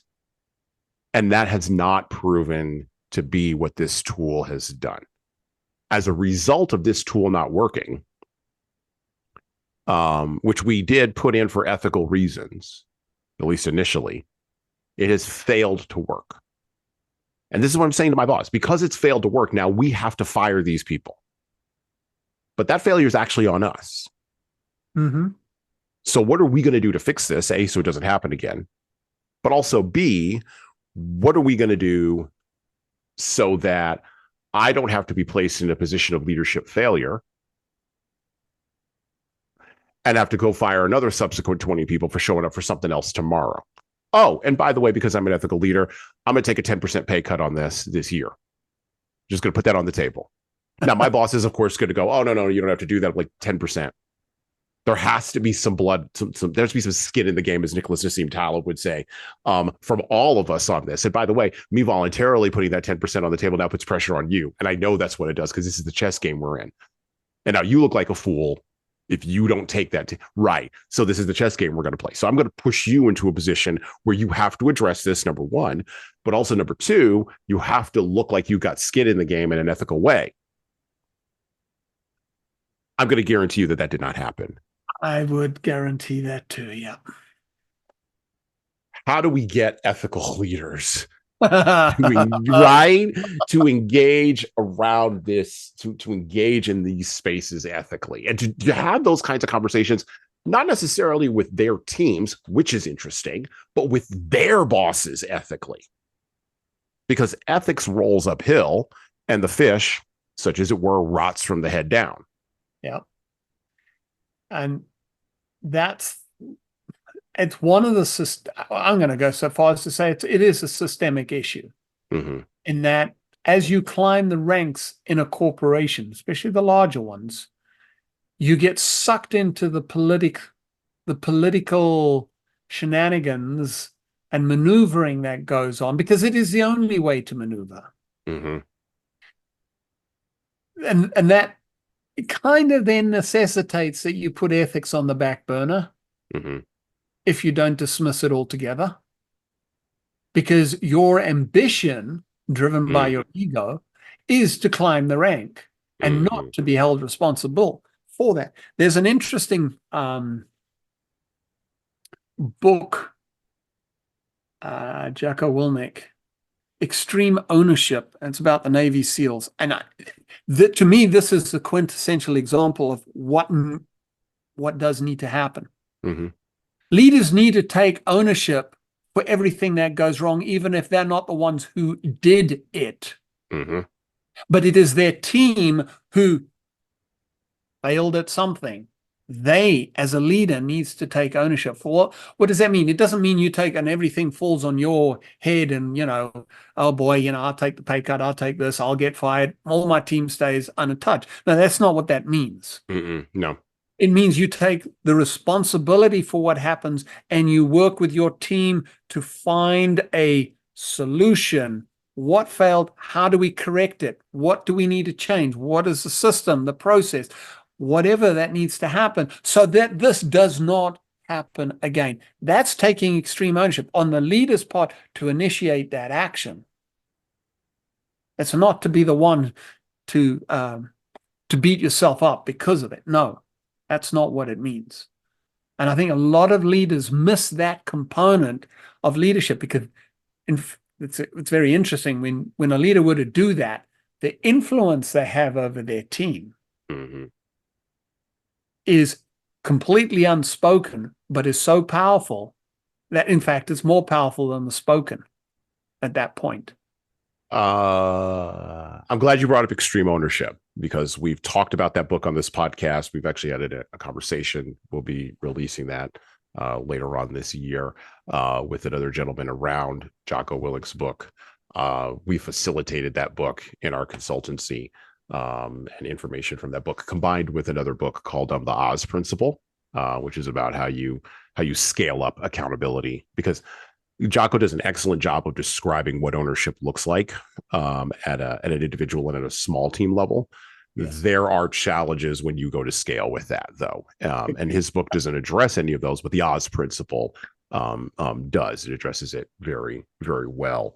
And so we've actually combined those two books together and gotten some really interesting insights out of it, particularly around alignment, because the misalignment around ownership is this. So again, I'm leading 6 people, right? Because I can't lead more than that.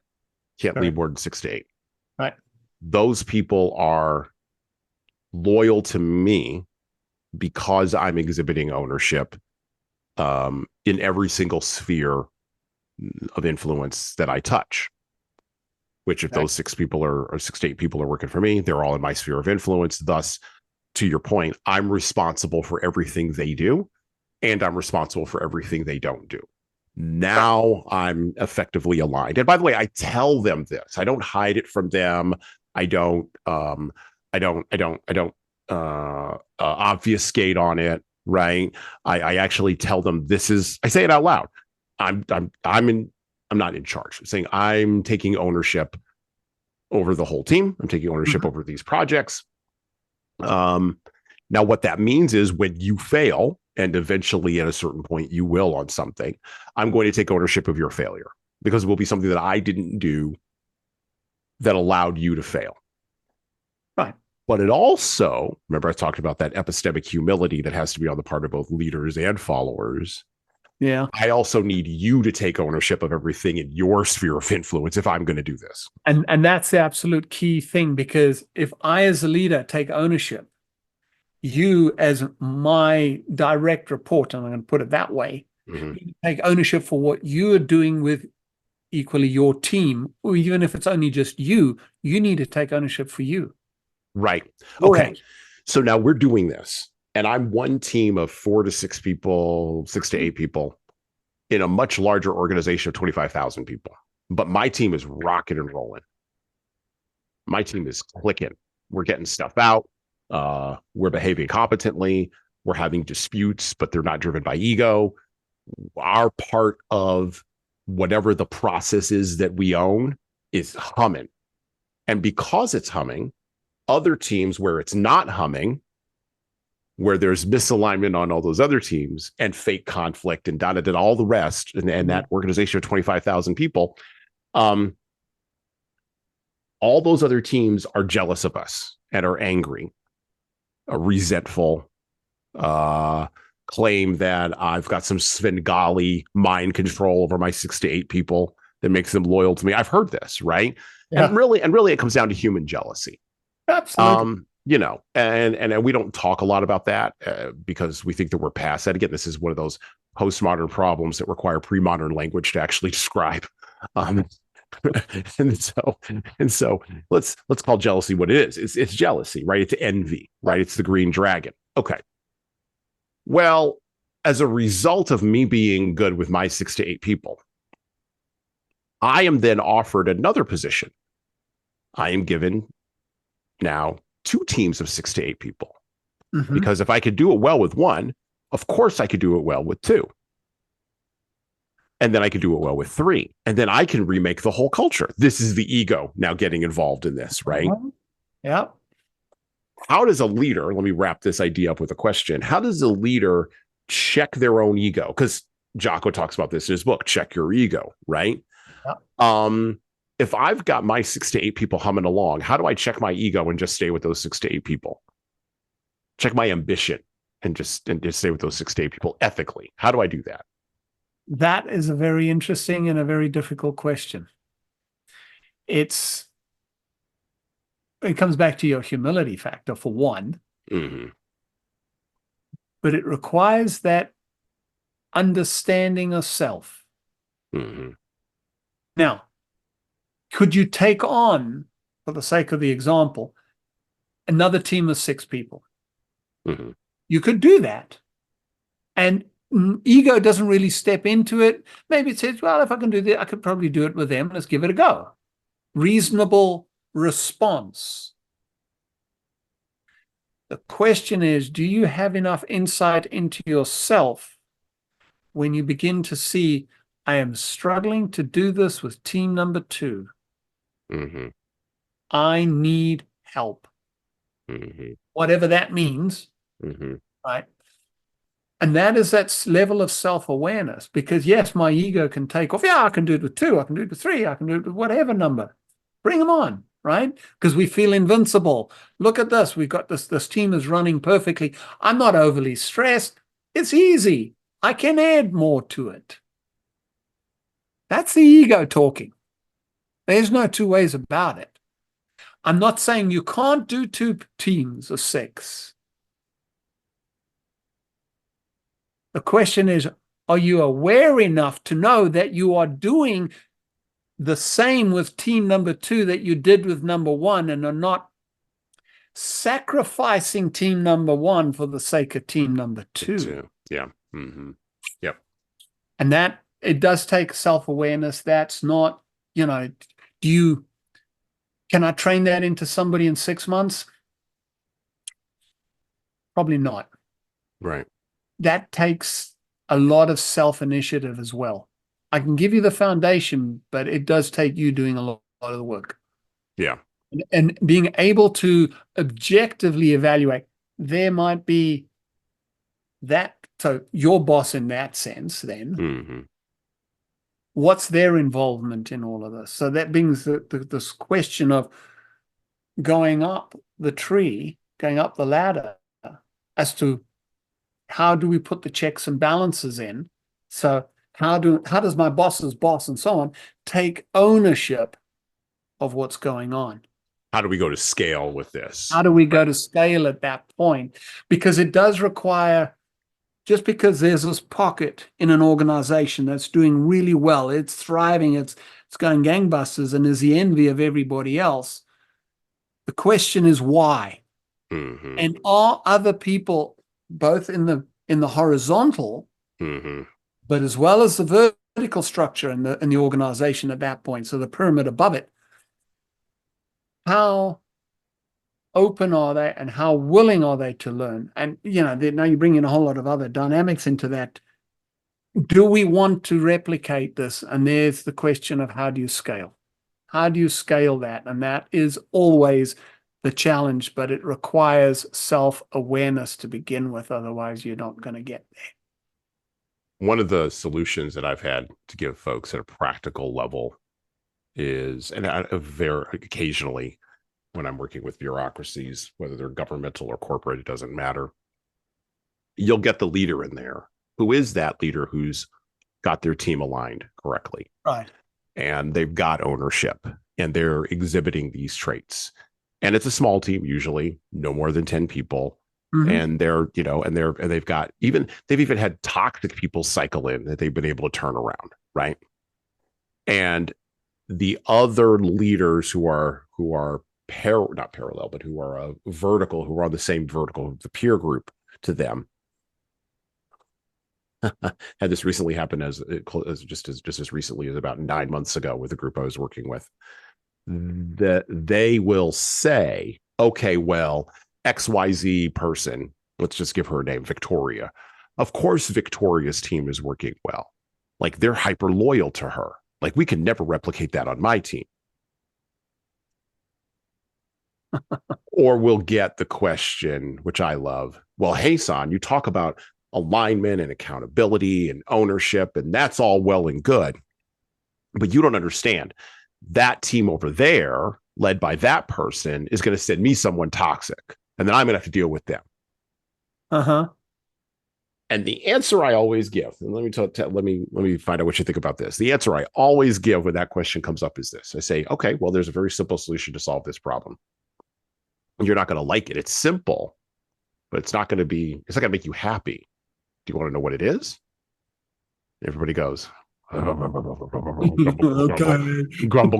Okay. Because it's not going to make them happy. Like I tell you, it's not going to make you happy when I tell you what the solution is, but it is simple. I said, here's what you do. You do an invite-only meeting of everybody who's at the same peer group. There's like 25 of you in this room. Invite-only meeting. Not your boss doesn't get to show up, and your subordinates don't get to show up. It's just the 25 of you on a Saturday morning. You lock yourselves in a room in person for 3 hours, and everybody figures out how to get aligned.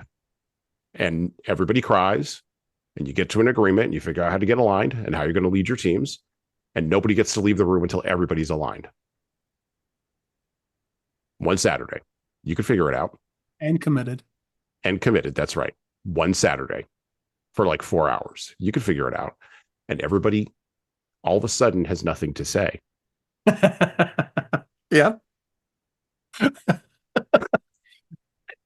And because the challenge is getting you all as peers aligned, because what you've done, and you don't want to say this out loud, is you've carved out little kingdoms where you like your toxicity and you like your unethical behavior and you like being jealous of this thing that's working well.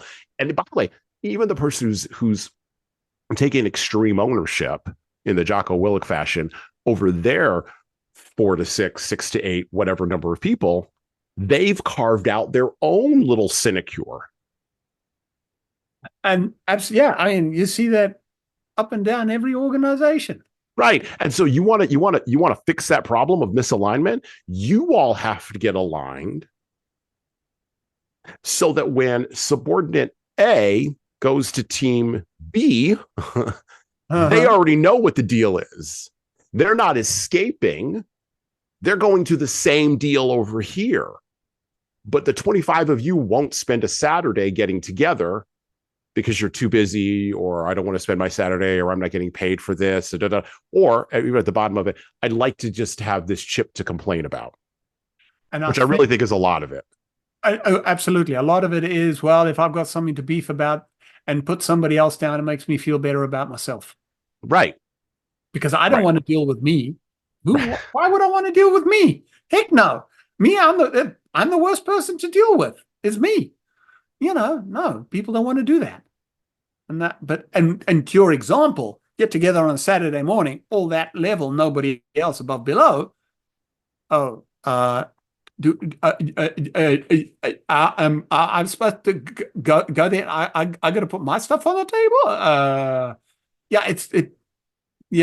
It puts you on the spot, and people don't like being put on the spot.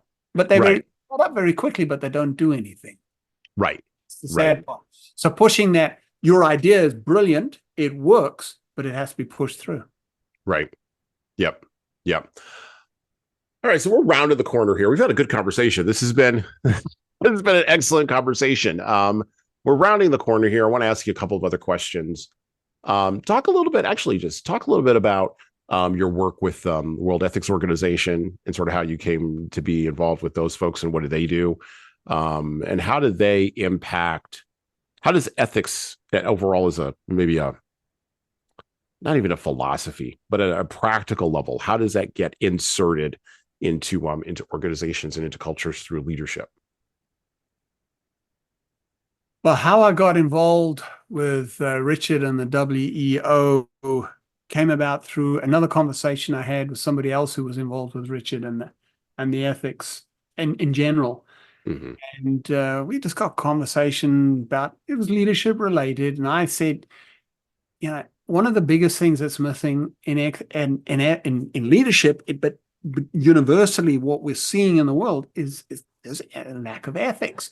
People are either not aware, and the younger generation has that problem as awareness thing, but the middle generation, so your Gen Xers and partly your millennials, ethics means, oh, well, I have to sacrifice something. And, well, I can't do what I want and whatever else, they're all in that vein. But this person said to me, you need to meet Richard. So Richard and I had a conversation, and Richard then shared with me the Change Agent program, went through that with him. And I said to him, Richard, you need an organization that takes ethics on at a global level, much like, we mentioned the WEF right at the beginning. I'm just going to throw it out here to finish it off and say, well, you've got to compete with that, and because we've got to put ethics on the table. And he said, yeah, we started that last month. So, well, sometimes I'm behind the curve. I said, well, do you want to come and join us? I said, sure. Well, let's see this. Maybe I can give my 2 cents and help you guys get off the ground and whatnot else. And that's what I spent a year and a half doing, as sort of in more of an advisory capacity. And it's ethics is one of those missing ingredients now more than ever that leaders need. because we understand the fundamental dilemma of human nature. Mm-hmm. We are so driven, we've used the word ego. It's about me. Mm-hmm. What can I get? What doesn't matter who suffers, but it's about me. Me. Mm-hmm. And I'll leave it there. But ethics says it's not about me. It's about how is what I want to do going to impact others. If it's going to be a positive impact, if it's going to be an uplifting impact, well, then potentially it is good. It is ethical. But if it's going to have a negative impact and really hurt people in whatever which way, then is it really a good idea? And Mm-hmm. that, in a nutshell, is the problem with ethics today. It has become so many leaders, and I'll call the elephant in the room on this one. Then I say, yeah, just look at government. It's very classic, Mm-hmm. right? The ethics isn't there because it's driven by my ego, because what I can get, Right. and we all know what the Right. I can get is. Right. So, do we need more of that? Do we need examples of leaders exhibiting ethical behavior? Yes. And that's the goal of the WEO. To get those conversations around ethics going so that we instill the awareness. Oh, my ego can be detrimental to you and to the people on my team. Oh, is that a good idea? Yes, I might get this in the moment, but I might pay for it tomorrow. Consequences of unethical behavior. People don't look at this anymore. They don't see the notion, not the notion, the cycle of action, reaction, consequence. There's always, for every action, there's a reaction. It doesn't matter in which way, shape, or form you look at it. So an ethical action is going to yield potentially success. An unethical action, I might get a momentary satisfaction out of it, but the long term, yeah, you're going to pay for it. It's just a question of when, not if. So can we instill in leaders? I bring this in through, I weave it into my academy, is the ethical obligation, duty, coming back to that word, that leaders have, that their actions are measured against an ethical standard. Now, everybody's got their own ethical standard, and the WOs are looking at addressing some of the, how do we bring, this group's standards and this group, the diversity of these groups into one and figure out, there is a standard of ethics and establishing that. So I think Well, that and yeah, and a standard of ethics that, because I took Richard's change agent course as well, and I've had some engagement with the WEO. Probably needs to be more significant. I'll admit to that. I think we have to say fundamentally that an objective standard outside of our subjective experience does exist. Yep. And that we can know that objective standard. It's not cloudy. It's not unknowable.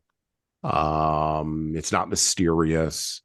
And I think we can say we know what the standard is, primarily because, well, not primarily, but we know what the standard is because evidentially, to make up a word, in the material world that we built in the 20th century, the results, to your point about choices have consequences, the results of choosing to behave in an unethical standard can be seen in the deaths of 100 million people in the 20th century. Mm-hmm. That can be seen in the results of world wars, two of them. There were just massively catastrophic events outside of the other 100 million deaths. We can also see in real time the decline of, and this is something we've talked about on this podcast a lot, particularly last year, decline of meaning, particularly meaning among, you talked about younger generations, particularly meaning among younger generations, particularly young males, the decline of meaning amongst young males in the West, which is, to my mind, more of a catastrophic event overall for civilization than anything having to do with the changing climate, quite frankly. Right. Agreed. Because if we can solve for the meaning crisis, which I do think ties back to ethics, we can solve for all of these other things. Agreed. But we have to admit, not agree, just admit that there's an objective standard outside of our subjective experience. And unfortunately, we have 150 years of people convinced through education and entertainment and other means that there is no objective standard, or even if there is, we can't know it. And so once you say there's no objective standard, or even worse, once you say we can't know an objective standard, now you've pulled up all of the gates and you've opened up all the doors. Mm-hmm. And unfortunately for us, it's the gatekeepers of education, the gatekeepers of government, the gatekeepers of entertainment, who are the ones busiest pulling up the gates and saying that there is no standard or that we can't know it for 150 years. Correct. And so this is a massive problem that is of our own making as human beings, particularly human beings in the West. But it is one that we can solve because we created it. We can solve this problem. Any problem that we've created, we can solve. It's just, what do we do to solve it? And I see the World Ethics Organization as part of that solution. I definitely agree with you. It is part of the solution. And yeah, I mean, Richard, keep going. I'm in support of his work, what he's doing. And yeah, and that's one of the reasons why I bring ethics into the whole notion of what leadership actually is. Yep. It's almost like it's one of the three legs of the three-legged stool. Yep. Okay. So to wrap up here, we're a podcast that obviously believes in the power of great books of the past to teach us lessons and to lay the foundation for the future for us. So what are some great books? Not necessarily business books, but what are some great books? And we talked about extreme ownership, and we talked about a couple of other books on the podcast today. But what are some great books that have led you to where you are right now? You have a bookshelf there. You're a literary guy. I see Never Split the Difference there. I see Chris Voss hanging out over there. So I know that book cover. I know that one. But what are some? And I suspect you probably also have some Nicholas Nassim Taleb on there, and maybe some Daniel Kahneman, who just recently passed away. But what are some books what are some great books of the Western canon which is kind of what we focus on in this podcast, that have led you to where you're at now with LOS Global? You can't go without mentioning some of John Maxwell's stuff. He's got a ton of books out there. He's got some valuable insight. Mm-hmm. It needs, in my opinion, it needs to be mixed with a few other things to really round it out. He's very good in what he's got. Ken Blanchard, and he's got a couple of books that focuses more on servant and situational leadership, which is an important aspect of it. And it brings depth to some of John's material as well. Just looking at some of the books, an interesting book, we spoke about influence and inspiration earlier. And influence, there's a book called Growing Influence. Okay. There's as a novel, an interaction between a senior retired CEO and a young aspiring leader in an organization who keeps getting overlooked. Yes, she's female and he's male, and so it brings some of those dynamics, the gender dynamics into the. But I think it's very well written as a structure. How can you build your influence? So especially the younger leaders, newer leaders, how can they establish some level of influence? So that's a very good book. There is the book Lead When You're Not in Charge, because you can be a manager, but you're still not in charge. Mm-hmm. You can have a position within other than the work of be in an organizational charge, you still are not in charge of anything. So how can you lead in that? Because a lot of people there say, well, I'm not a leader. I'm just manager Joe. No, well, you're a leader because you are in a position where you're required to lead yourself first. That's the first one. And the second one is you do have a few people that you influence. Mm-hmm. However, so how do you do that? Yeah. So there's that one I found very useful. Yeah, looking at some of the other books, Brene Brown has got some good stuff on leadership, but she gets very into the philosophy, the psychology of it all. Mm-hmm.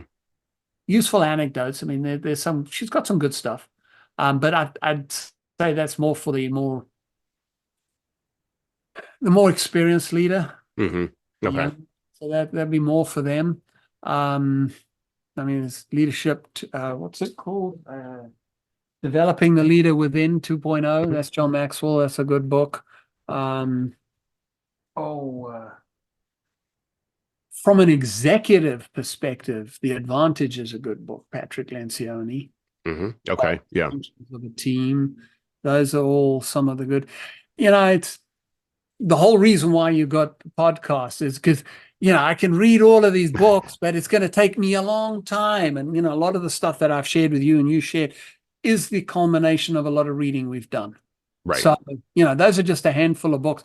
But the reading that I've done, and I've done reading beyond that, books about, I'm gonna go into the realms of even abuse. When you understand how easily people can verbally and emotionally abuse someone else. Mm-hmm.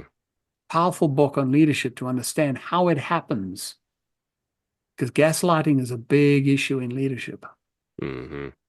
That how, now you're aware of it. Now you can put a stop to it. You can help somebody who's doing it to do it less. Mm-hmm. Aware of it in turn, those sort of things. So I think there's more. You said not just business books, but that's another realm. Is how do you communication styles? Mm-hmm. Heck, what does that do to impact your communication with your spouse, your kids, your friends that you never act with in work because they don't work in the same company as you do? How do you interact with that, and how does that impact your leadership? So how do you communicate? Understanding your communication style, things like that. Some of the things that I do with people that I work with leaders is something called BANK, BANK. Okay. Crack the code and understand how you communicate, Mm-hmm. what your style of communication is. Understand that other people have different ones. Now you know how to communicate with them. Yeah, that goes into the books of, Robert Cialdini. You mentioned that about influence and all of that. There's so many books on communication. What else? No. What about good fiction? Because we read a lot of classical fiction on this. Like we just came off a month of the Russian writers, right? So we read Turgenev and we read Tolstoy, and we didn't read Dostoevsky. I'm still trying to wrap my arms around the Brothers Karamazov enough to be able to. And there's stuff in there. Just you gotta. You're a bigger man than me on that. Well, War and Peace is 1,400 pages. We just got through part one of it, where myself and my co-host, and this is one of the most recent episodes we dropped this month. I think it was episode 104, I think. But we determined that one of the big things you can learn from the beginning of War and Peace, because it opens with a party, is how to communicate and how to engage in appropriate networking etiquette when you're a business leader. Oh, and how to involve, and you use this word, how to involve the drunken shenanigans, you call political shenanigans, but the drunken shenanigans of organizations and cultures, so that you don't have to go off to war and fight Napoleon in like 1812, because that sucks. Yeah, it does.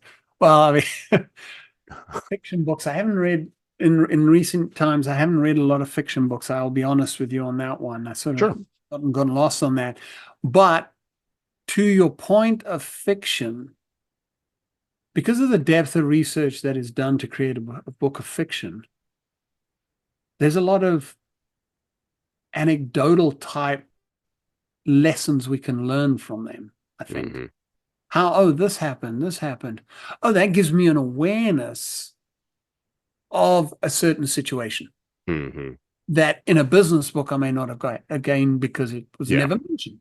Right. But, I've read the one book that's sort of coming to mind is Bonhoeffer. Oh, yeah. Okay. Yep. and it's a biography, but it's interesting to see how he led himself, granted through the eyes of Eric Metaxas, who wrote the book, but it is interesting to see how he led himself and how he chose to interact with other people, the humility, the grace, things like that, powerful lessons for leaders. So, yes. Bonhoeffer was one of the probably top 4 theologians that was produced in the 20th century, along with G.K. Chesterton, C.S. Lewis, and Francis Schaeffer. Those are probably your big 4 of the 20th century, at least that came out of both a Protestant and a Catholic ethic. G.K. Chesterton and C.S. Lewis were in that space. And so, okay. By the way, we'll be covering Bonhoeffer on the podcast in, I believe, August or September. We're going to be looking at some of his writings. I'm personally fascinated by him, just as a person, because of the level of commitment he had. So you talk about leading yourself, the level of commitment he had to continuing to engage in, continuing to walk down a path where the clearing and what was going to fundamentally be at the end of that path, I think he understood better even than the people around him, better than his friends. And there's a lesson in there for leaders in Bonhoeffer's life, in understanding human nature, understanding the knock-on effects of patterns that have repeated throughout history. That way you're not surprised when you wind up in the place where you were going to wind up at. I think Bonhoeffer was the least surprised that he was executed by the Nazis.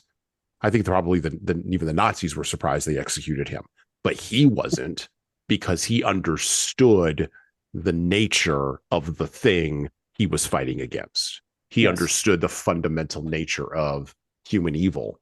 And that is something I think that the postmodern mind, which has banished evil, even the concept of talking about it, other than in a political context, of course, which is the only place where we can ever have any kinds of theological conversations is in a political context, which is really too bad because it's way too narrow a context for such conversations to happen. The postmodern mind struggles when it faces evil. And we're seeing that currently in our geopolitical moment that we're in right now in the West, vis-a-vis Israel and Hamas.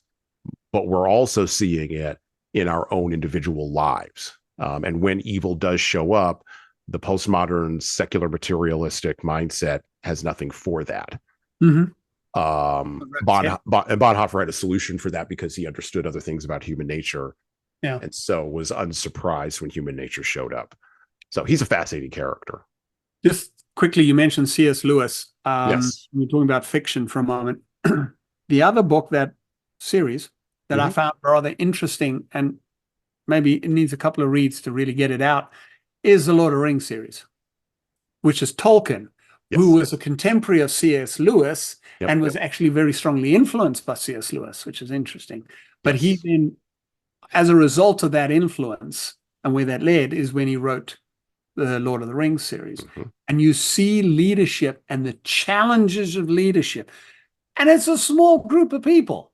Right. I mean, that's the interesting part, right? Like we said earlier. And being able to lead, and how the different people led different aspects of that journey in that story. The most interesting part of the Lord of the Rings is in the beginning of Return of the King, the 3rd book, when Gandalf shows up at oh gosh, it's not Mordor, it's Boromir's father, the king, who was looking through the looking glass and could see, basically he saw evil, he saw the face of evil, and he lost his mind, right? And Gandalf was unable to save him, right? And at the same time, you have his son Faramir, who he does not honor, who's trying to lead the people and trying to mount a defense against the forces of Mordor and is getting no help whatsoever from his father, who's supposed to be the steward of Gondor, right? Who's supposed to be that king. And so, and even the name, the steward of Gondor, I mean, come on. So you've got the steward of Gondor, you've got King Theoden.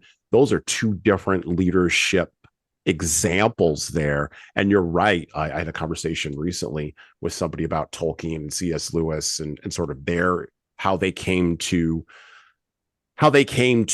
writing the way that they wrote.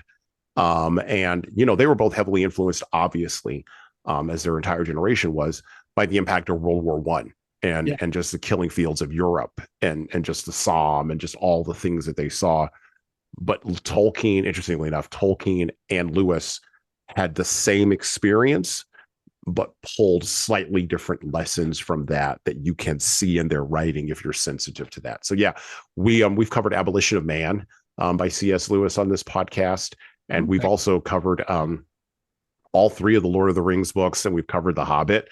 And we'll be going back to them again, not this year, but next year. We'll be going back to them again and diving in with a guest co-host who I think is going to bring a certain level of passion to that conversation because he's deeply engaged with those books at multiple levels. So yeah, there's so much you can learn from leadership. One of the things I'll say to folks is you can learn more about emotional intelligence from Sense and Sensibility than you can from Daniel Goleman's Emotional Intelligence. But read them both together. Read Goleman and then read Jane Austen. And now you've got it. You've got emotional intelligence. Now you understand it. Pretty much. That's a good way of describing it. Yeah. So well, let's close with this question. As I ask everybody when they come on the podcast, what would you like to promote today, if anything?